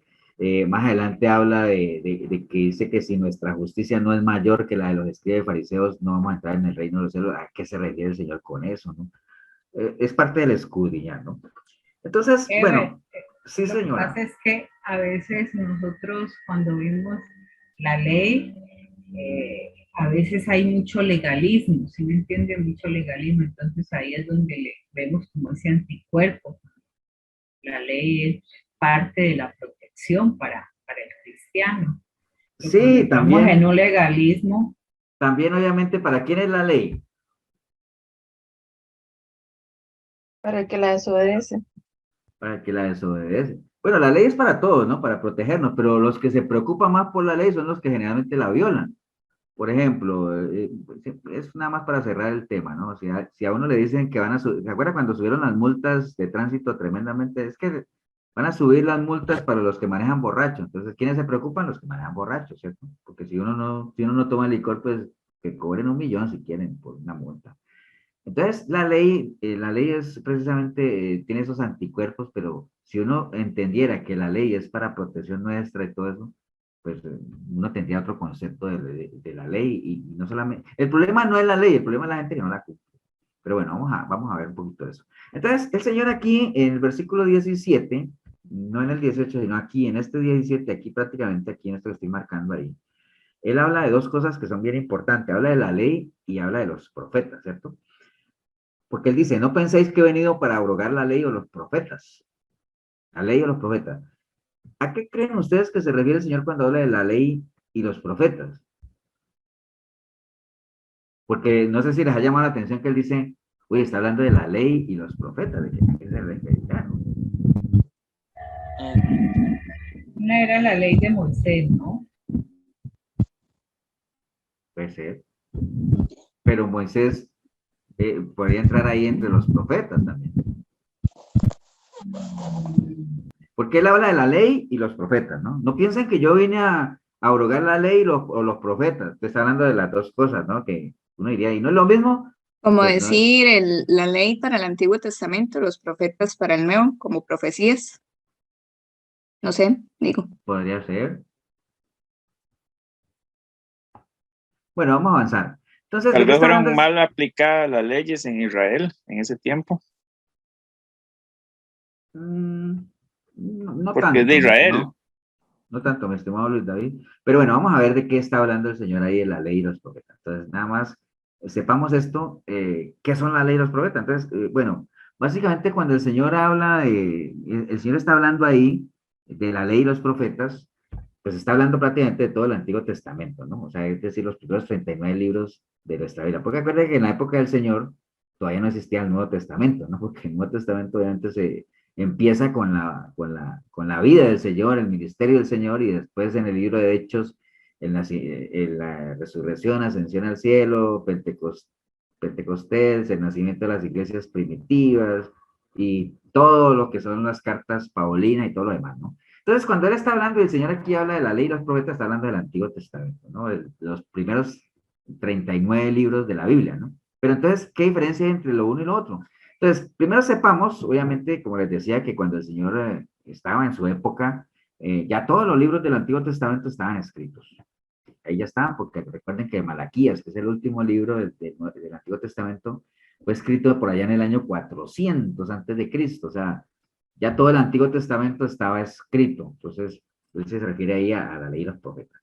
Entonces, nada más para entender esto, hay que saber que los judíos dividen, digamos, todo lo que es el Antiguo Testamento en varias partes, ¿no? Algunos lo dividen en libros históricos, poéticos, todo eso, pero vamos a usar estas tres divisiones que están aquí para entender un poquito de eso, ¿no? Entonces, ellos lo dividen primero cuando ellos hablan de la ley, se refieren o la Torá, digámoslo así, porque esa es otra cosa. La ley no solamente quiere decir ley, la ley se refiere a la Torá, o la ley quiere decir enseñanza, guía. Entonces, cuando se habla de la ley y la Torá, que Milena habla de la ley de Moisés, pues tiene que ver con los 5 libros ¿cómo le llaman a estos 5 libros? Génesis, Éxodo, Levítico, ¿no? El Pentateuco. Entonces, cuando se habla de la ley o la Torá, se habla del Pentateuco, ¿no? Génesis, Éxodo, Levítico, Números y Deuteronomio. Entonces, se tiene dividido en estas tres partes, la ley y la Torá. Después hablan de los profetas, que también los dividen yo sé que ustedes van a decir, pastor, y no eran profetas mayores y menores, no, pero hay varias divisiones, ¿no? Una de ellas es esta, los profetas, que los dividen de la siguiente manera también, profetas anteriores, lo que es el libro de Josué, Jueces, Reyes y Samuel, y están los profetas posteriores, que está el libro de Isaías, Jeremías, Ezequiel, y el libro de los 12, que es Oseas, Joel, Amós, Abdías, Jonás, Miqueas, Nahum, Habacuc, Sofonías, Ageo, Zacarías y Malaquías, los profetas menores, ¿no? Después están los escritos o los salmos, que también se dividen en varias partes. Están los libros poéticos, salmos, proverbios, Job. Están los 5 rollos de las fiestas, que también le llaman el Nequillot, o sea, el cantar de los cantares, Ruth, Lamentaciones, Eclesiastés, Esther. Y están los libros históricos, que es Daniel, Esdras, Nehemías y Crónicas, ¿no? Libros históricos. Entonces, aquí hay varias divisiones. Entonces, cuando el Señor habla de la ley y los profetas, cuando él habla de la ley, está hablando del Pentateuco, y cuando habla de los profetas, pues es eso que los demás profetas escribieron en los diferentes libros, ¿no? Entonces, ¿por qué el Señor dice aquí, y él dice, yo no crean que yo vine a abrogar la ley o los profetas? Él dice, es lo primero que él pone ahí, digamos, deja bien ahí asentado, ¿no? No crean que yo vine a abrogar la ley o a los profetas. Entonces, ahí lo primero que tendríamos que saber es qué significa la palabra abrogar. ¿Qué creen ustedes ahí si buscan en Google? ¿Qué es abrogar? Quitar. Eliminar. Quitar, terminar, etc. Entonces, abrogar significa suspender o dejar sin vigor una ley o una costumbre mediante una disposición legal. Eso es abrogar, ¿no? Y cuando el Señor dice, no crean que yo vine aquí a abrogar la ley o los profetas, no, yo no, o sea, yo no vine a dejar sin vigor, a invalidar la ley ni los profetas, no crean que yo vine a eso, ¿no? Entonces, primero hay que entender eso, ¿no? Entonces, a pesar, obviamente, de que el Señor vino a sellar un pacto nuevo y todo eso, no vino para nada a quitarle ningún tipo de validez al Antiguo Testamento, porque recuerden que, como dice el Salmo 119, 160, la suma de toda la palabra, no habla de la suma del Nuevo Testamento, del Antiguo Testamento, no, la suma de toda la palabra es verdad, ¿no? Entonces, al contrario de venir a quitarle validez al Antiguo Testamento, como hay gente que cree en eso, decir, es que el Señor vino ahorita, ya el Antiguo Testamento no vale. No, no, no, eso no tiene nada que ver, ¿no? Los libros del Nuevo Testamento y los del Antiguo Testamento hacen parte del canon bíblico, entonces tienen que, obviamente son importantes, ¿no? Y además sabemos que el Antiguo Testamento era una antesala, una cortina de lo que habría de venir, ¿no? Entonces, si bien cuando hablan, no es que necesitemos nosotros cumplir la ley de los judíos y los 600 y resto mandamientos para ser salvos, porque ya eso sí el Señor vino a sellarlo con un nuevo pacto, pero el Antiguo Testamento para nosotros como iglesia tiene validez, ¿no? Está vigente y siempre va a estar vigente porque como lo leímos por ahí, dice que todo va a pasar menos la palabra, ¿no? Y además, recuerden que la misma palabra a lo largo de la escritura pues nos deja bien en claro varias cosas. Primero, en 2 de Timoteo 3:16 dice que toda la escritura, no dice que el antiguo, el nuevo, los salmos, esto, no, toda la escritura es inspirada por Dios y útil para enseñar, para redarguir, para corregir, para instruir en justicia, a fin de que el hombre de Dios sea perfecto, enteramente preparado para toda buena obra. Entonces, toda la escritura es inspirada por Dios, tanto el Antiguo Testamento como en el Nuevo Testamento. Entonces, nada de ese asunto de decir que el Señor vino a invalidar la ley. No, no, no. Él lo deja muy claro, tampoco podría hacerlo porque toda la escritura es inspirada por Dios, ¿no? La palabra de Dios no puede ser abrogada, es decir, no puede ser invalidada porque es eterna, ¿no? O sea, Primera de Pedro 1:24 dice, toda carne es como hierba y toda la gloria del hombre como la flor de la hierba. La hierba se seca y la flor se cae, mas la palabra del Señor permanece para siempre y esta es la palabra que por el Evangelio así. O sea, entonces la palabra es eterna, entonces no va a venir el Señor a invalidar algo que ya Dios estableció que es eterno, ¿no? O sea, que no la palabra, ¿no? Entonces, razones por las cuales uno puede decir es que el Señor vino a invalidar la ley. No, no, no. Primero, toda la palabra es inspirada por Dios. Segundo, la palabra es eterna. Lo dice ahí, o sea, todo va a pasar menos la palabra, ¿no? Además de eso, Romanos 7:12 dice, de manera que la verdad, la ley y la verdad es santa y el mandamiento santo, justo y bueno. Entonces, la ley dice aquí, es santa, ¿no? Y el mandamiento, que también son leyes, o sea, entendiendo que la ley es un mandamiento, una ordenanza, santo, justo y bueno. Entonces, la ley en general es buena, santa y justa. Entonces, si no es mala, porque si es buena, santa y justa, si no es mala, entonces, ¿cuál es el problema de la ley? No hay ningún problema, si no va a venir a invalidar algo que es bueno, santo y justo, ¿no? El problema, como les decía ahorita, es que la gente no la cumple. Ahí es donde está el problema. Entonces, ahí queda claro que el Señor dice, no crean que yo vine aquí a abrogar. Ajá. Perdón que le interrumpa así tan. En una parte, Pablo dijo que él no sabría que algo es pecado si la ley no hubiera existido. También parte de eso es que la ley O sea, es que existiera. la ley es la que nos permite, o sea, ¿cómo sabe uno si está dentro o fuera de la ley? Por medio de la misma ley, ¿cierto? Entonces, ¿cómo sabe uno si está en gracia, digámoslo, o está haciendo las cosas bien o mal, si no es la misma ley la que te dice que estás bien, ¿no? O sea, por ejemplo, si yo voy a 60 kilómetros por hora y la ley dice que está prohibido más de 70, entonces a mí me cobija la ley, ¿no? Y es por medio de la ley que yo sé que estoy dentro de la ley, entonces me hago merecedor a un beneficio que es que puedo andar a esa velocidad tranquilo porque la ley me cubre, ¿no? Entonces es por medio de la ley. Y precisamente por eso es que el Señor, instruyó la ley con Moisés precisamente para darle orden a ese pueblo que no sabía cómo comportarse, ¿no? Entonces, está claro que el Señor no vino a abrogar ley, ¿no? Ya sabemos que es abrogar y todo eso. Él dice, no, no crean que yo vine aquí a abrogar nada, ¿no? Y no puedo abrogarla, ¿por qué? Porque la ley porque la palabra es eterna y toda la escritura que es inspirada por el Señor y es parte de la ley también. Todo eso está ahí, o sea, está respaldado y no crean que yo vine a abrogar eso. Más bien, dice él, yo vine a cumplirla. Ahora, ¿qué significa que Jesús vino a cumplir la ley y los profetas, no? ¿Qué significa eso? ¿Qué creen ustedes que significa cuando el Señor dice, no crean que yo vine a abrogar la ley? No, yo a mí vine a cumplirla. ¿Cómo lo interpretan ustedes? Que no pecó en nada, no faltó en nada. Que no peco en nada, es parte de, sí. Pastor, también Vino a vivirla. Que vino a vivirla. a explicarle a los israelitas cómo era realmente, cómo interpretarla, porque ellos le ponían más cosas de hombre que de la intencionalidad de la ley en sí misma, ¿cierto? Sí, hay un pasaje en la película de Jesús de Nazaret donde, ¿te acuerdan que el Señor le da la vista al ciego y que vienen a decirle que no, que se está endemoniado, que yo no sé qué, que acuerda que le dice víboras, serpientes, bueno, todo eso que les dice, que ustedes se apegan hasta lo más mínimo de la ley y han olvidado el espíritu de la ley, justicia, misericordia, ¿verdad? ¿Entienden? Porque ellos por estarse apegando a tradiciones se olvidaron del espíritu de la ley. Entonces, pero sí, todo lo que ustedes dicen es muy cierto. Entonces, ¿qué significa que Jesús vino a cumplir la ley? Bueno, hay varios significados, todo es importante, ¿no? Pero hay varios significados ahí de eso de venir a cumplir la ley y los profetas, ¿no? Entonces, lo primero es que Jesús en sí es el cumplimiento de la ley, ¿no? Acuérdense que en la persona de Jesucristo se cumplieron, pues, casi que todas las profecías que estaban escritas en la ley y los profetas, ¿no? Porque está eso desde el libro de Apocalipsis, digo, desde el libro de Génesis hasta Malaquías, básicamente se escribió sobre el Mesías, ¿no? Y hay muchas profecías, bueno, no me acuerdo cuántas son, pero muchísimas, ¿no?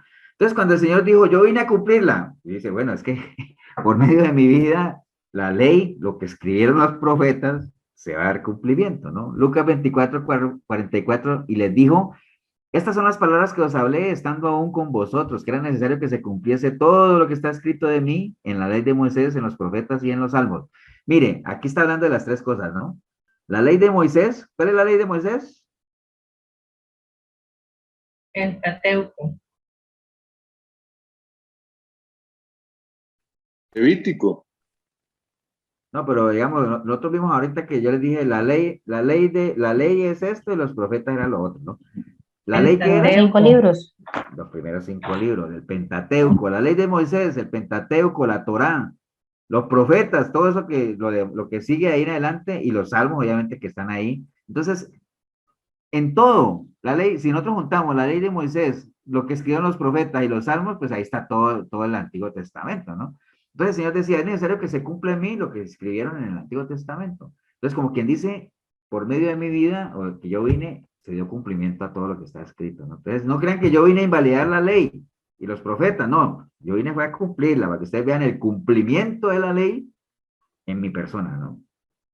Entonces, Lucas, hay varios ahí, ¿no? Juan 5:43 dice, pero si creyeseis a Moisés, me creerías a mí. ¿Por qué? Pues porque de mí escribió él.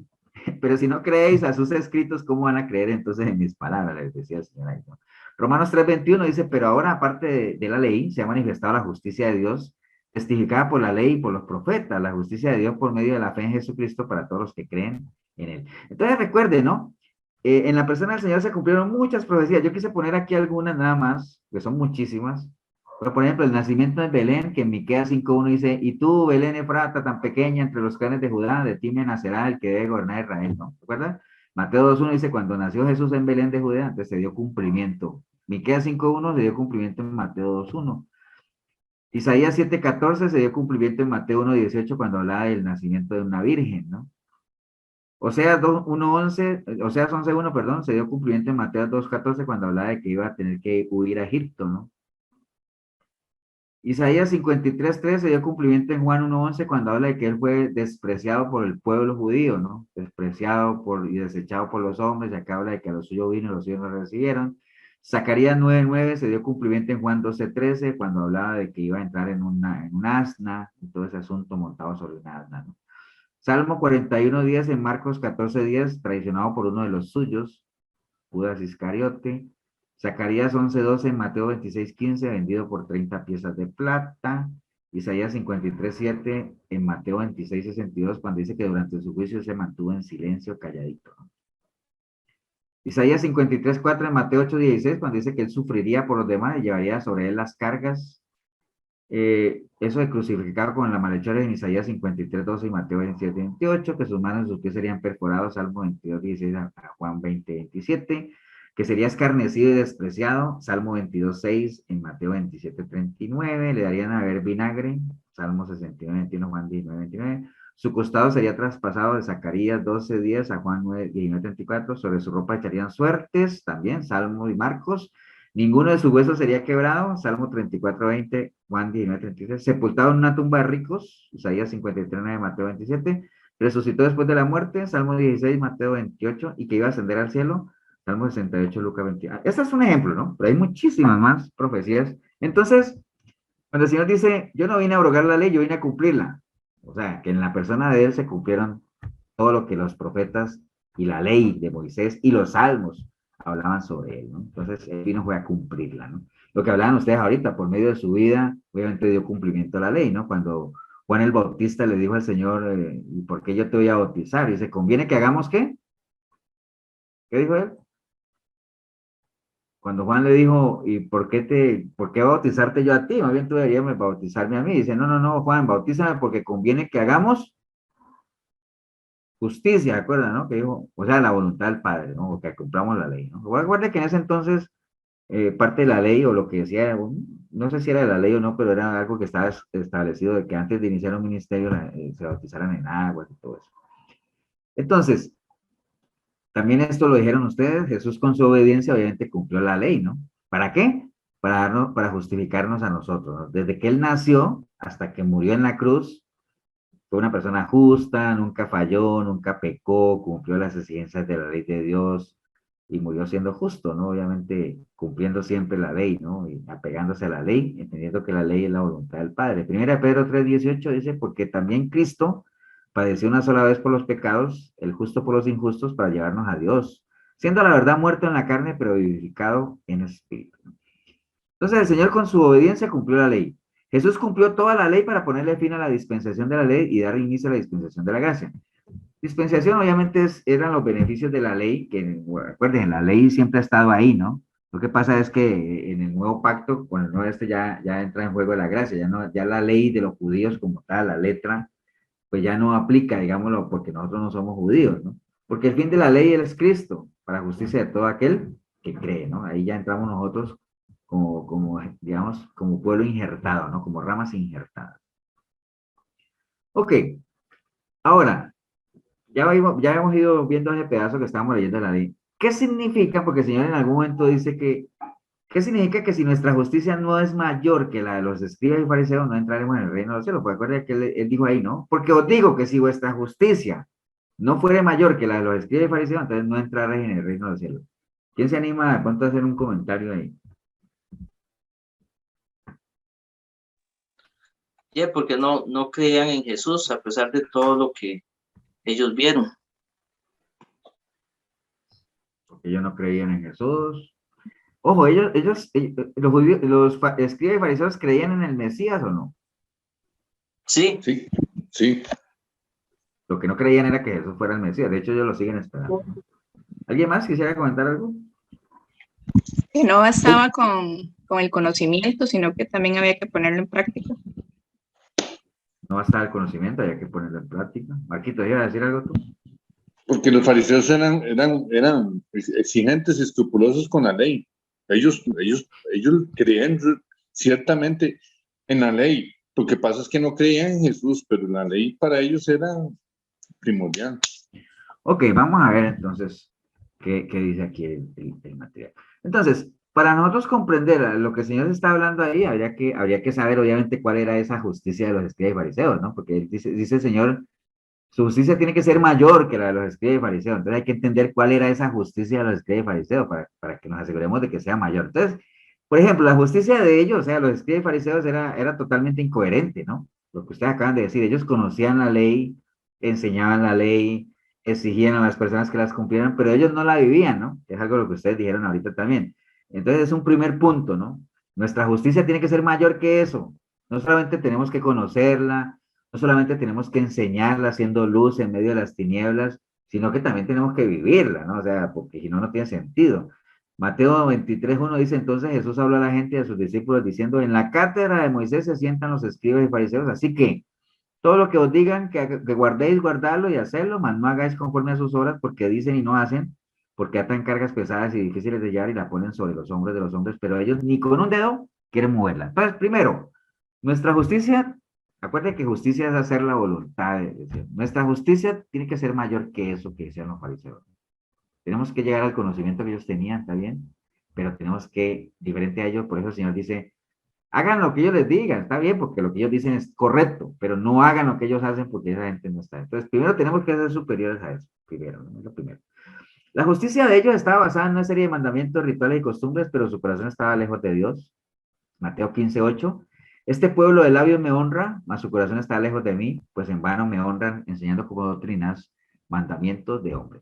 Entonces hay una cantidad de rituales y cosas, pero eso de qué servía si realmente la gente no estaba metida en las cosas de Dios, ¿no? Entonces, nuestra justicia tiene que ser mayor que eso, ¿no? No basarnos en rituales ni que nuestra relación con el Señor sea algo de costumbre y lo veamos como cuando uno iba a la católica un domingo a misa, ¿no?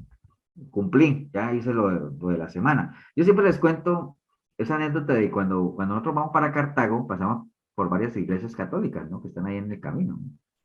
Y uno se acuerda, yo no sé si ustedes pasaron, o si bueno, si fueron católicos, ¿no? Pero yo me acuerdo que uno a veces iba a misa y uno se quedaba en la puerta de la iglesia, parado ahí. Ni escuchaba uno lo que decía el cura porque ni se oía. Pero como estoy parado ahí a ciertos un poco de metros de la puerta, eso me cubre, ¿no? Y se da cuenta uno que la misa terminó porque la gente empezaba a salir de la iglesia. Pero ya cumplí, ¿no? Ya fui a misa.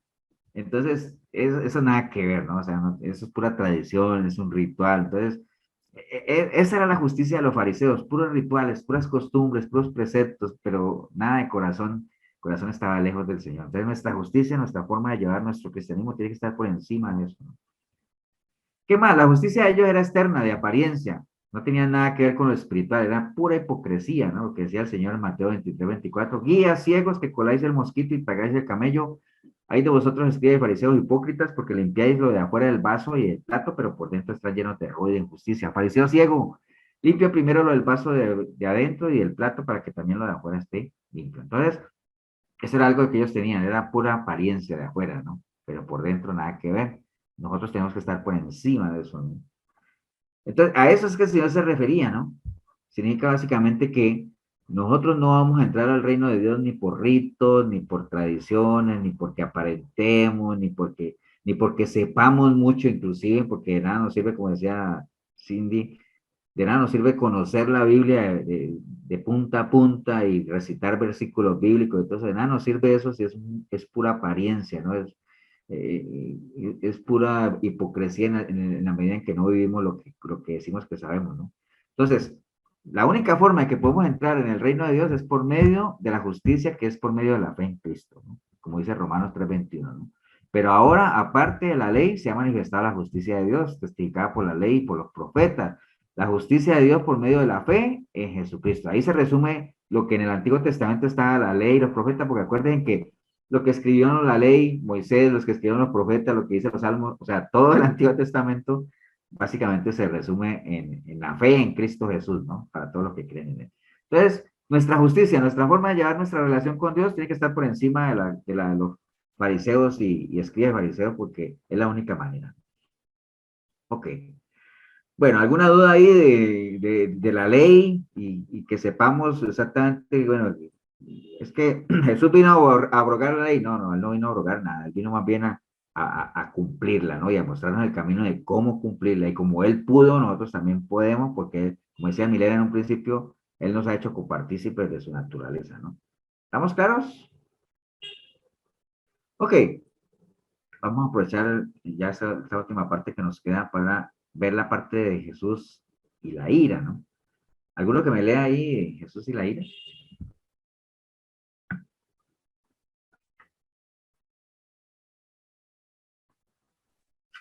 Leo, Sí, alguno. oíste que fue dicho los antiguos, no matarás y cualquiera que matare será culpable de juicio. Pero yo os digo que cualquiera que se enoje contra su hermano será culpable de juicio, y cualquiera que diga necio a su hermano será culpable ante el concilio, y cualquiera que le diga fatuo quedará expuesto al infierno de fuego. Por tanto, si traes tu ofrenda al altar y allí te acuerdas de que tu hermano tiene algo contra ti, deja allí tu ofrenda delante del altar y anda, concíliate primero con tu hermano y entonces ven y presenta tu ofrenda. Ponte de acuerdo con tu adversario pronto, entre tanto que estás con él en el camino, no sea que el adversario te entregue al juez y el juez al alguacil y seas echado en la cárcel. De cierto te digo que no saldrás de allí hasta que pagues el último cuadrante. Ok, bueno, este pedazo, estos pasajes hablan de Jesús y la ira, ¿no? Hablan de algunos términos que nos menciona ahí, por ejemplo, cuando dice, viste que fue dicho a los antiguos, ¿no? ¿Quiénes eran los antiguos, no? No matarás, cualquiera que matara será culpable de juicio, pero él dice, pero yo os digo, ¿no? Cuando él dice, pero yo os digo, es que, acuérdense, ¿no? Que esto es una continuación de lo que venimos allá, ¿no? Porque cuando él dice, recuerden que antes fue dicho esto, ¿ah? Pero yo les digo ahora, no quiere decir que él vino a abrogar lo que antes fue dicho, sino como a pulirlo, ¿no?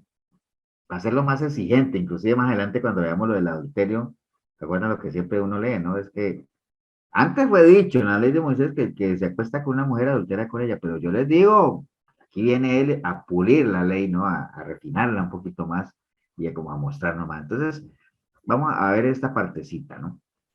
Entonces, primero, obviamente, importante definir qué es la ira, ¿no? O sea, ustedes buscan en algún diccionario qué es la ira y la ira es una emoción compuesta por un conjunto de sentimientos negativos que puede conllevar actos de violencia, ¿no? Es un deseo de venganza, es una emoción que se expresa a través del resentimiento y la irritabilidad. Acuérdense que el resentimiento es volver a sentir, ¿no?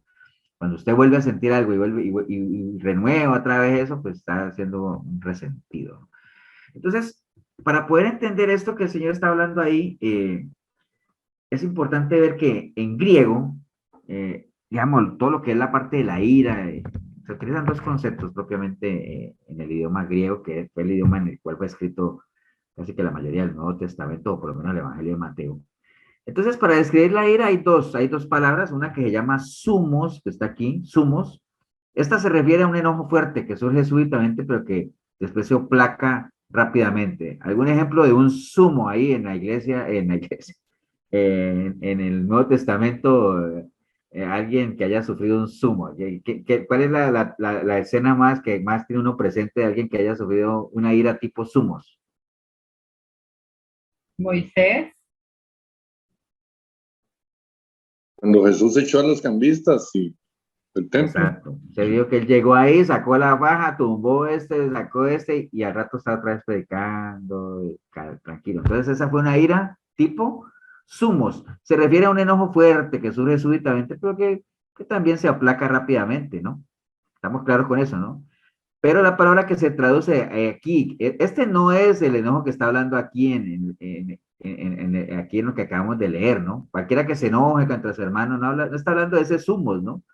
Está hablando de otra palabra, porque cuando dice cualquiera que se enoje contra ahí está hablando de otra palabra que es orgizo, que también, y esto se refiere a la ira que una persona guarda en su corazón y no se aplaca, ¿no? Sino que se mantiene permanentemente en el corazón y que generalmente es la que manifiesta en resentimiento y odio, ¿no? Entonces, usted ha visto, ¿no? Ahora uno podría decir, no, hombre, yo prefiero que la gente que tenga una ira tipo sumo, o sea, que se arranquen y yo sé qué les pasa y que no es que sea bueno, ¿no? Porque a veces por esos arranques de ira también hace uno tontera, ¿no? Pero es que esta ira llamada orgizo, esa que está ahí anidada, ese resentimiento, eso que va carcomiendo, eso es lo que enferma, ¿no? A esas que se refiere el Señor en el versículo 22 cuando habla de que dice, cualquiera que se enoje contra su hermano será culpable de juicio y cualquiera que le diga necio a su hermano será culpable ante el concilio y cualquiera que le diga fato quedará expuesto, ¿no? Entonces, la palabra de Dios nos enseña en diferentes versículos que no hay que dejarnos dominar por la ira, o sea, porque eso nos puede llevar a cometer locura, ¿no? Por ejemplo, hay varios pasajes. Proverbios 22, 29, 22 dice, el hombre iracundo levanta contienda. Recuerde que un iracundo es el que constantemente se aira, ¿no? O sea, que son iras continuas, ¿no? No es esos arranques que vimos ahora, sino que es un constante airar, ¿no? Y el furioso muchas veces peca, ¿no? Proverbios 21, 19 dice, mejor es morar en tierra desierta que con la mujer rencillosa e iracunda. Santiago 1, 19, por eso, mis amados hermanos, todo hombre sea pronto para oír, tardo para hablar, tardo para gracia, porque la ira del hombre no obra justicia de Dios. Entonces, hay varios consejos en la palabra, esos son 3 ejemplos de que realmente hay que controlar eso, y para controlar esa ira, ¿qué necesita para uno controlar esos ataques de ira? Digamos, si la ira en esta línea es más bien como una obra de la carne, digámoslo así, aunque no es que sea pecado, o sea, no es que airarse sea pecado, pero la Biblia advierte, dice, airaos, pero no pequéis, ¿no? Porque si a uno es un iracundo, ya uno está pecado. Pero digamos ¿cuál es el antídoto para esos arranques de ira, digámoslo así?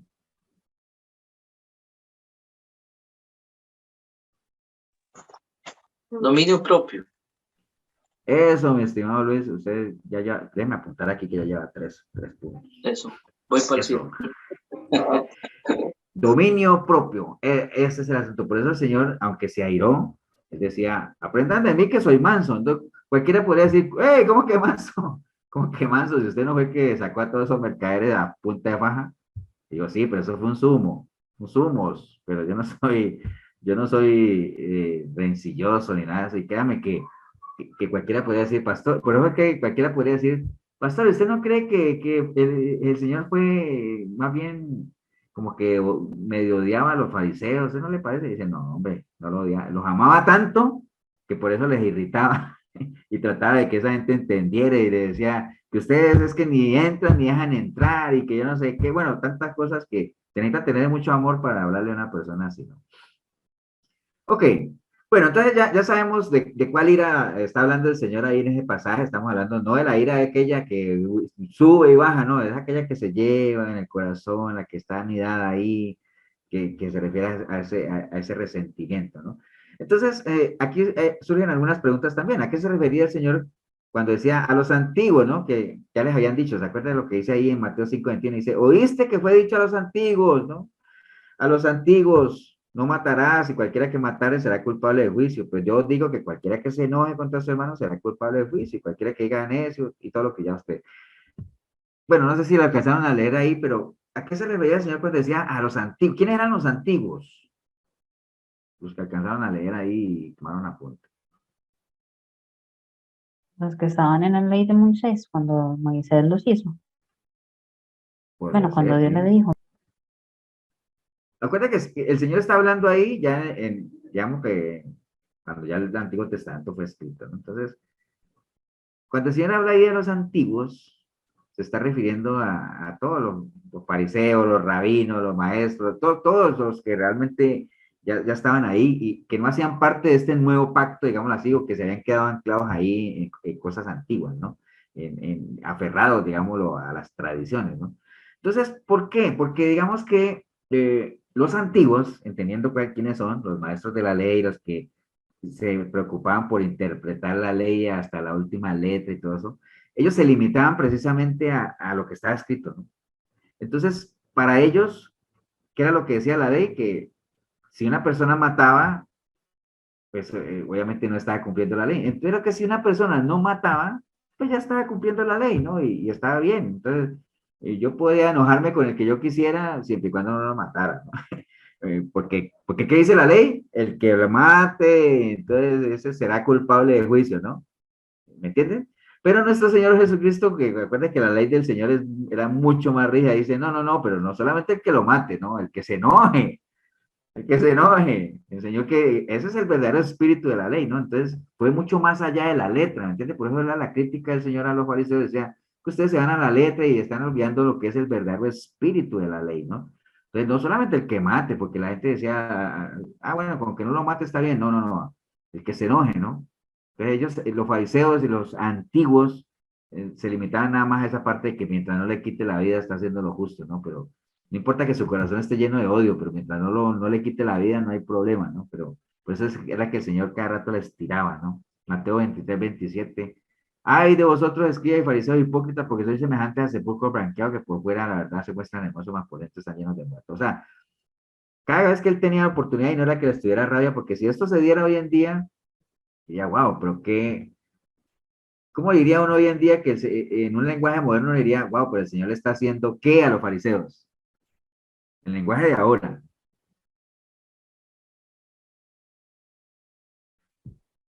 Dígale usted, Gemita, que fue un tema que estuvieron viendo el viernes pasado. Bullying. Eso, no diría, wow, pero es que el Señor sí le está haciendo puro bullying a los pobres fariseos, ya, ¿entiende? Eso lo dirían ahorita, pero no era bullying, era simplemente una demostración de amor tremenda, ¿no?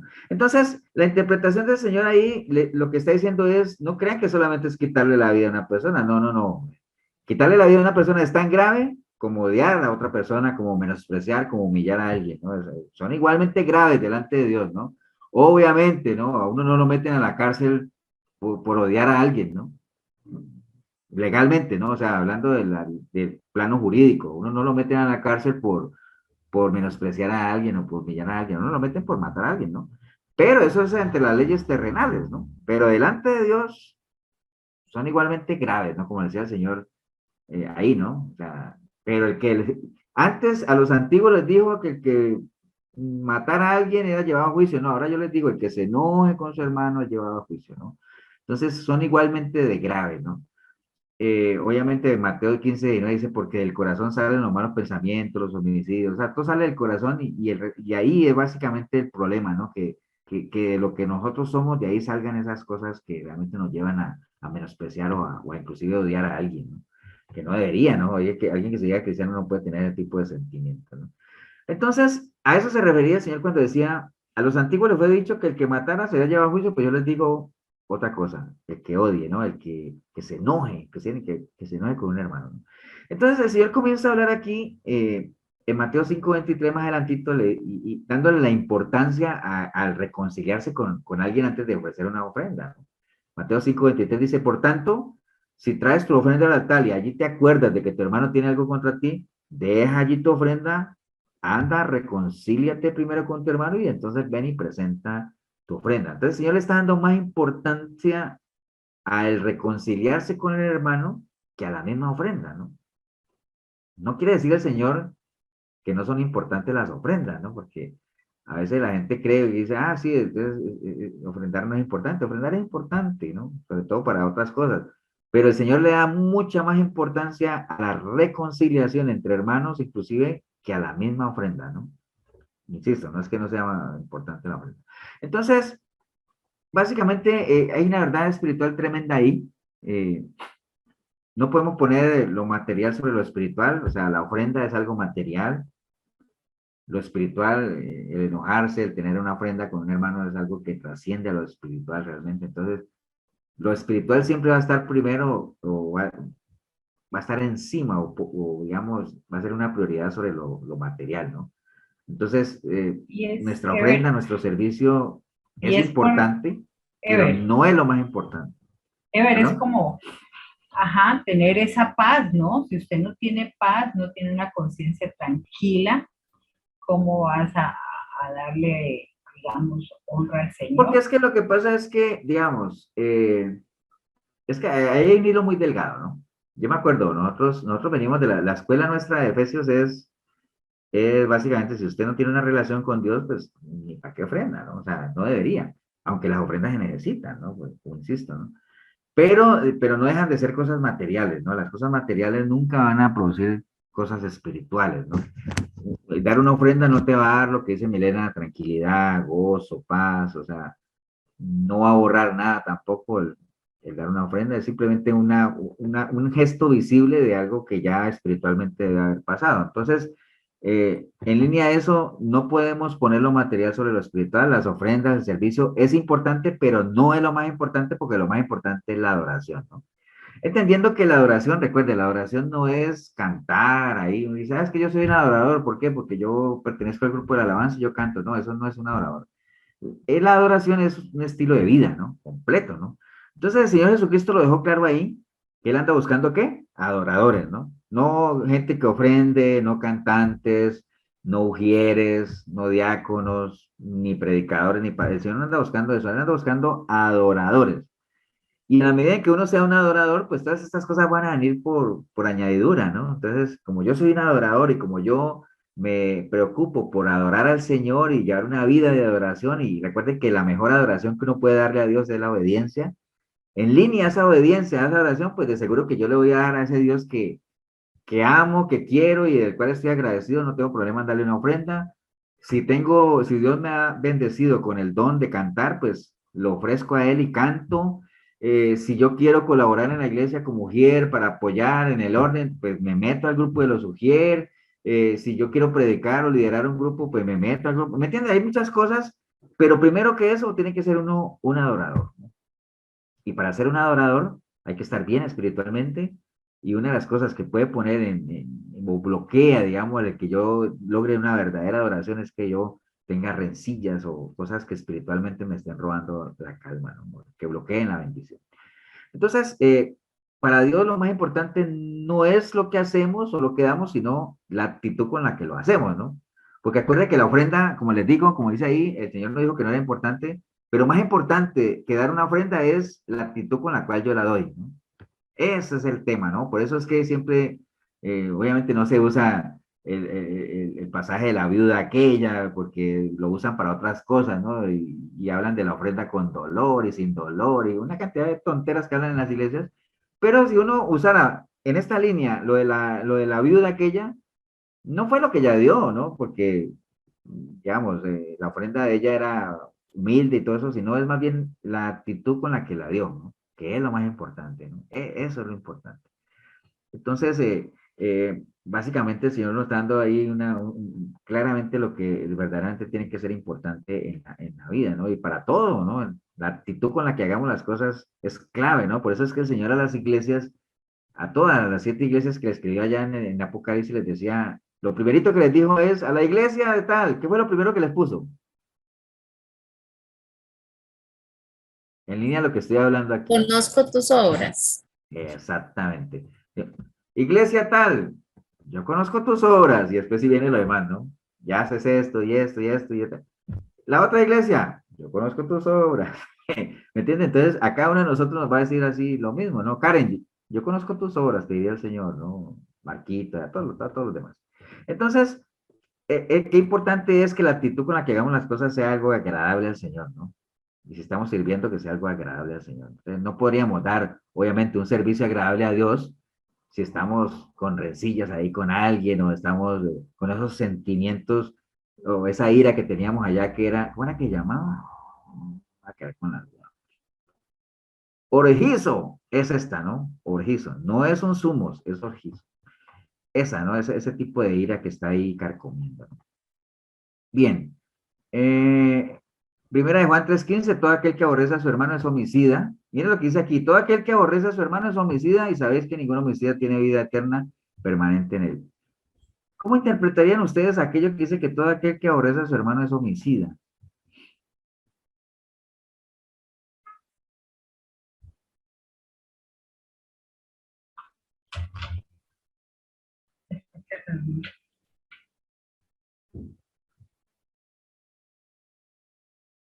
¿Qué es un homicida?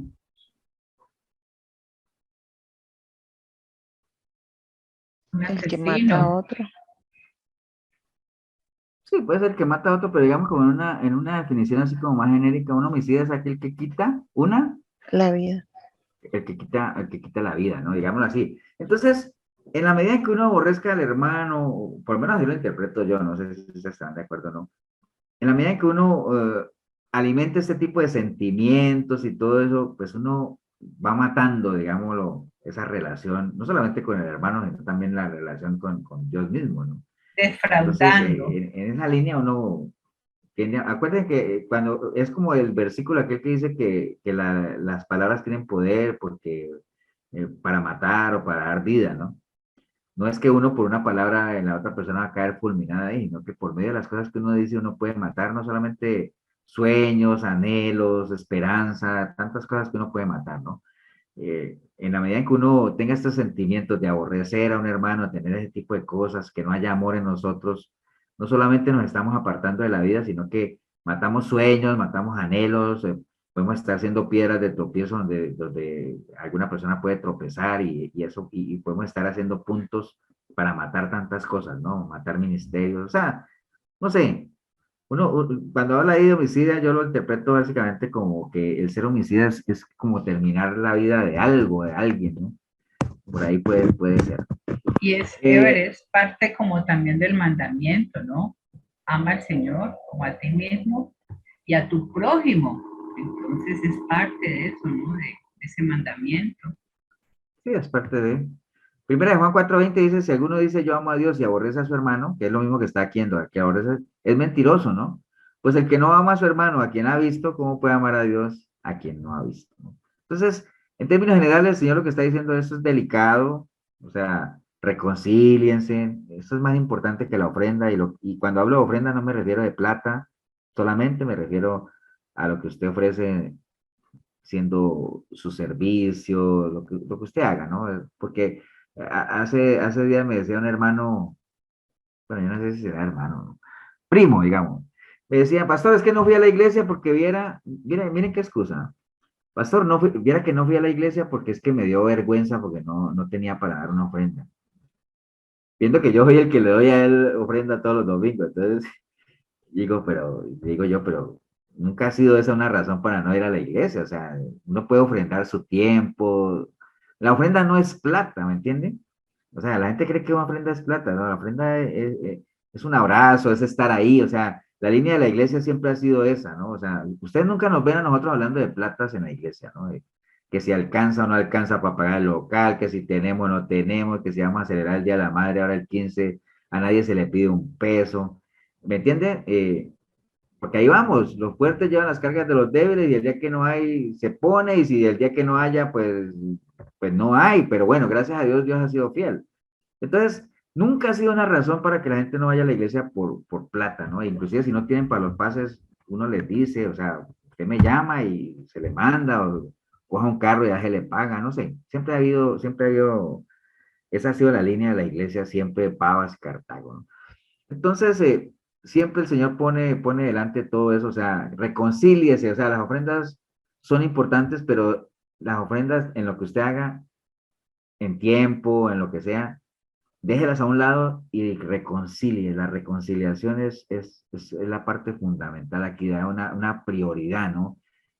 Da cierta importancia al tema de reconciliar, ¿no? ¿Y qué reconciliar? Nada más para que lo dejemos claro ahí. Reconciliar significa hacer que se restablezca una amistad entre dos personas, ¿no? O sea, eso es reconciliar, cuando uno va porque acuérdate que conciliar es negociar, ¿no? Reconciliar es, bueno, volvamos otra vez a poner las cosas a su orden, restablezcamos otra vez esto. Cuando uno vuelve en amistad con el Señor, uno obviamente está, pues digamos que lo que pasa es que cuando uno le entrega su vida al Señor, no es tanto de reconciliar, porque cuando una persona eh, cae en pecado, pues tiene que volver a nacer de nuevo, no se trata de reconciliar, sino cuando uno entristece o contrista al espíritu, uno se puede reconciliar con el Señor, es como mi esposa, digámoslo así. Si mi esposa y yo peleamos y seguimos casados aquí, pues nosotros nos podemos reconciliar, ¿cierto? Porque estamos aquí y seguimos casados. Pero si algún día tenemos un problema bien serio, que obviamente Dios no quiere así, y nos divorciáramos, uy, yo pensé que iba a decir amén, pero y nos divorciáramos, entonces ya no cabe aquello de que, ay, me voy a reconciliar con mi esposa. No, no, no, o sea, tenemos que volver a empezar a conocernos y volvernos a casar, ¿no? ¿Entienden? Entonces así es con el Señor. Cuando uno ya cae en pecado, no es de que me voy a reconciliar con él, no, se tiene que nacer de nuevo. ¿Entiende? Pero a la larga la palabra reconciliar en sí es hacer que se restablezca la amistad. Como estamos hablando aquí entre hermanos, pues obviamente que se restablezca esa amistad otra vez, ¿no? Entonces hay que saber que muchas veces la persona con la que uno se quiere reconciliar no quiere, ¿no? Pero uno tiene que hacer su parte, ¿no? Que uno pueda dormir tranquilo en decir, yo no fui indiferente a eso, o sea, yo hice lo mío, ¿no? Además de uno le puede haber pasado que haya ciertas rencillas y uno dice, bueno, yo ya busqué a la persona, yo ya hablé con ella, le pedí perdón, lo que sea, ya no puedo hacer nada más, ¿no? Por eso el Señor en Romanos 12:18 dice, si es posible, si es posible, ¿no? Por eso dice si es posible, porque no siempre va a ser posible. En cuanto dependa de vosotros, está en paz con todos los hombres, si es que es posible, ¿no? Entonces, bueno, eso estamos hablando cuando el Señor hablaba, obviamente, de reconciliarse, ¿no? De que deje la ofrenda ahí y vaya ya, a eso se refiere, la importancia de que realmente nosotros, por encima de la ofrenda, plata o lo que sea, o servicio, por encima de eso, la reconciliación es lo más importante, ¿no? Ahora, ¿a qué se refiere el Señor cuando dice que si no nos ponemos de acuerdo pronto con nuestro adversario, seremos echados en la cárcel? Mateo 25:25 dice, ponte de acuerdo con tu adversario pronto, entre tanto que estás con él en el camino, no sea que el adversario te entregue al juez y el juez al alguacil y seas echado en la cárcel. Es cierto, te digo que no saldrás de ahí hasta que pagues el último cuadrante, ¿no? ¿A qué se refiere el Señor? Bueno, ahí, cuando hablamos de reconciliación, y le mencioné ahorita de que uno va y cuando uno busca una reconciliación, pues generalmente uno va y pide perdón, ¿no? Ahí está metido el tema del perdón, que es toda una doctrina, no vamos a hablar del perdón. Eh, Hay que hablar que cuando hay falta de perdón, ya sea que uno no ha perdonado o que uno siente que no le ha pedido perdón a alguien, pues uno es preso de muchas cosas, ¿no? Esa ira, ese sentimiento, ese resentimiento se vuelve prácticamente una cárcel para uno, ¿no? De hecho, pues yo lo tenía más adelante, bueno, ahora lo vemos más adelante. Eh, Cuando Dios está hablando ahí del último cuadrante, también, acuerda que hay una parábola también de los deudores y que habla de que uno le perdonó al otro, bueno, que es esta que está aquí, ¿no? Mateo 18:24, que es algo larga. ¿Se acuerdan que había uno que le debía al rey 10.000 talentos y que no le podía pagar y entonces le perdonó la deuda y lo soltó y el otro salió y se encontró uno que le debía 10 talentos y no lo quiso perdonar y lo hizo meter a la cárcel, entonces bueno, le contaron al rey. Toda esa historia ustedes se la saben y que lo que el Señor quería decir es, ¿cuál de los dos lo ama más? Y entonces dice, no, pues el que le perdonó más. Toda esa historia que ustedes ya ven, ¿no? Entonces, ¿cómo se llama esa llave que abre la cárcel de la ira, del resentimiento? Acuerden, estamos hablando, Jesús está hablando de la ira y todo eso, ¿no? Y ya yo les dije la respuesta en lo que hemos venido hablando, ¿no? Cuando uno tiene ese resentimiento, esa ira, que el Señor dice, reconcíliese allá, o sea, vaya, reconcíliese, porque si uno no lo hace, ese sentimiento de ira que es, ¿cómo era que se llama? Ya ni me acuerdo. El que vimos allá, el que se anida en el corazón, es una cárcel, se convierte en una cárcel para uno. ¿Cuál creen ustedes que es la llave que abre esa cárcel? El perdón. El perdón, o sea, nada más para que lo amarremos. Esa es la llave, ¿no? De hecho, esto es lo que esto es lo que estaba buscando. La palabra perdonar en griego es apieni, que significa soltar, dejar ir, enviar lejos, ¿no? Que es lo que uno siente cuando uno perdona o cuando uno es perdonado, ¿no? Uno suelta algo, ¿no? ¡Wow! Me descargué. Por eso es que a veces a uno le da risa, bueno, risa, ¿no? Dice uno, o le da como, hay algo curioso cuando salen esos reportajes en la televisión y dice, médicamente se ha descubierto que el perdonar aliviana el alma. Y dicen, wow, entonces tengo que hacer algún estudio médico y todo eso, si eso está escrito hace años, ¿no? O sea, eso es perdonar, es dejar ir, liberar, ¿no? O sea, soltar.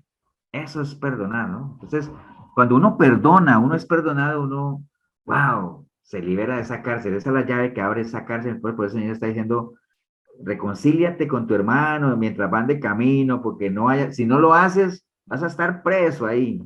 Y créeme que hasta que no lo hagas, ahí vas a permanecer, ¿no? Que es lo que está diciendo acá en esto. Mire, ponte de acuerdo con tu adversario pronto, que tanto que estás con él en el camino, no sea que el adversario te entregue al juez y el juez haciendo alusión a eso y echado en la cárcel. De cierto te digo que no saldrás de ahí hasta que pagues el último cuadrante. O sea, no saldrás de esa cárcel hasta qué, hasta que decidas pagar el precio de qué, de pedir perdón o de perdonar, ¿no? Una de las dos, o sea, a eso se llama, ¿no? Entonces, el carácter del verdadero cristiano, hermanos, recuerden, no vamos a profundizar aquí en el perdón, porque eso es toda una doctrina, ya hemos hablado del perdón. El carácter del verdadero cristiano demanda que nosotros tenemos que perdonar, o sea, no es optativo para nosotros si perdonamos o no, es imperativo, ¿no? Hay que perdonar, ¿no? Y a eso se refiere cuando el Señor habla de la ira, que era este último pedazo que estábamos hablando. ¿Qué nos enseña el Señor sobre la ira? Primero que todo, que hay que ser tardos para irarse, todo lo que está hablando ahí, pero nos está hablando de que más importante que cualquier cosa que hagamos dentro del cuerpo de Cristo es el que nosotros podamos perdonar, reconciliarnos, o sea, estar en paz los unos con los otros, que controlemos esa ira ya sabemos a qué ira se refiere, ¿no? Esa que está ahí en el corazón, carcomiendo como un cáncer ahí, y eso hay que erradicarlo, ¿ah? Cada uno tiene que poner barbas en el remojo de si tiene algunas cosas que saldar con alguien, lo que sea, ¿no? O sea, a veces uno ni sabe. Alguien tiene algo contra uno y dice, claro, yo no he hecho nada, ¿no? Pero bueno, yo voy a hacer lo mío, porque necesito liberarme de eso. Sí. Es que si nosotros nos ubicamos, nos centramos, que si no perdonamos, es que realmente no hemos recibido el perdón de Dios, entonces no estamos haciendo nada. ¿Me entiende? No hemos entendido. Pues no necesariamente, o sea, no necesariamente. Lo que pasa es que cuando uno recibe el perdón de Dios y uno recibe la capacidad de perdonar. Ahora, eso no quiere decir que todo el mundo haya perdonado, ¿ah? Ahora, lo que Milena tal vez trata de decir es, ¿podrá existir algún cristiano que no haya perdonado? Sí, sí los hay. Sí los hay, ¿me entiendes? De hecho, las iglesias están llenas de gente que todavía no ha perdonado o no ha terminado de perdonar, como debería hacerlo. Pero esas son cositas que en línea a lo que hemos venido hablando, son esa falta de perdón. Digamos, ¿cómo podríamos asociar nosotros esto de la falta de perdón con lo que hablamos ahorita de la luz?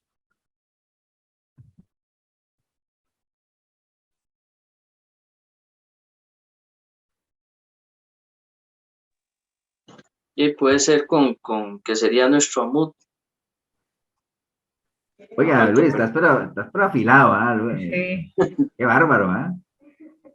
La falta de perdón es una, bueno, yo no lo había visto así, pero qué elegante, ¿viste, Luis? La falta de perdón es un almud ahí, ¿no? O sea, qué bueno, qué bonito sonó. Yo lo he hecho de otra forma. Un baúl, pues, es más humilde soy.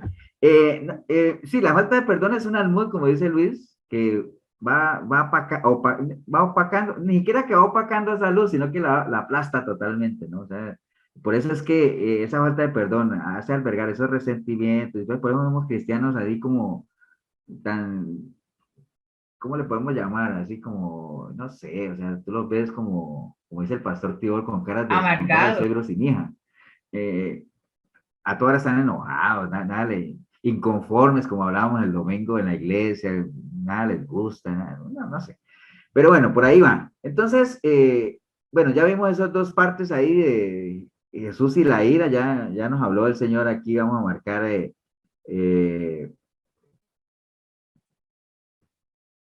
esto me está tapando aquí. Bueno, después lo marco.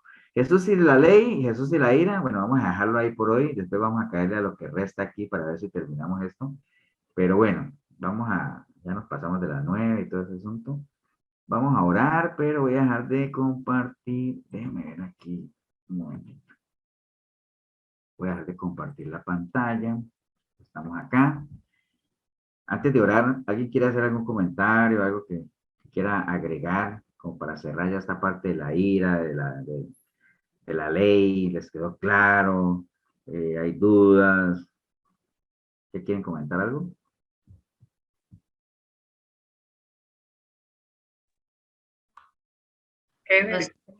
Ajá. Tranquila, dígalo. Ajá. No, era que al final, cuando estabas hablando de la actitud, ¿no? Que uno no tiene una actitud y qué importante es eso porque la actitud es una sumatoria de todo nuestro entorno. Así como un ejemplo, usted es un buen médico, pero si tiene mala actitud con sus pacientes, usted está echando abajo todo ese título, digámoslo así. Entonces nosotros como cristianos venimos a los pies del Señor, pero no hemos cambiado nuestra actitud. Usted sabe que la actitud es la sumatoria de todo tu entorno, de todo lo que viviste, de todo lo que estás arrastrando, de toda tu enojo, tu ira. Entonces, si no cambiamos nuestra actitud, nos va a costar dar todo esto como vivir el cristianismo. Sí, correcto. Así es. ¿Quién más iba a hablar que antes de ser violentamente interrumpido? Pastor, nada más ahondar en el hecho de que yo creo que usted lo iba a decir, pero nada más para que quede ahí. Yo tengo aquí que hay 3 tipos de leyes: en la ceremonial, la civil, toda la explicación que hay ahí para que, de cultura general, digámoslo así. ¿Por qué creías que yo iba a decir eso, man? No sé. Digo yo, y tal vez se refiere al hecho, entonces lo dejo hasta el final. No, está bien. No, es que sobre la ley hay mucho, ¿no? Prácticamente hay muchísimo que hablar de ley, que nomás una pincelada de las leyes ahí. Pero sí, hay varias tipos de leyes. Ok.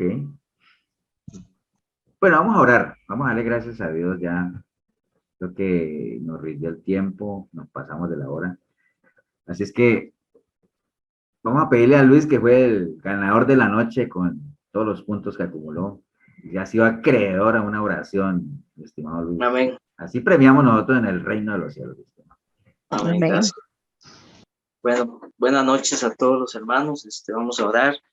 Dios, queremos, Padre, agradecer, Dios, por la oportunidad que nos dice a todos nosotros, Dios, de aprender más de tu palabra, Señor, de enriquecernos en ella, Dios, de poner más que todo, Señor, ayúdanos a todos, Padre, principalmente a mí, Señor Dios, a poner en práctica tu palabra, Señor, en práctica lo que hemos aprendido, Señor, ser esa luz que tú quieres que seamos todos nosotros, ser esa luz que alumbra a los demás, que lleve a los demás a tus pies, que lleve a los demás a conocer más de ti, Señor Dios.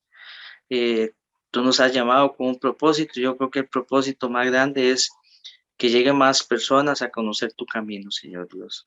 Gracias por los hermanos, Señor, por los hermanos que están acá conectados, por la disposición de los pastores, Señor Dios. Y todo te lo agradecemos y lo ponemos en tus manos, Padre amado, en el nombre de Jesús. Te damos gracias. Amén. Amén. Gracias, hermano. Amén.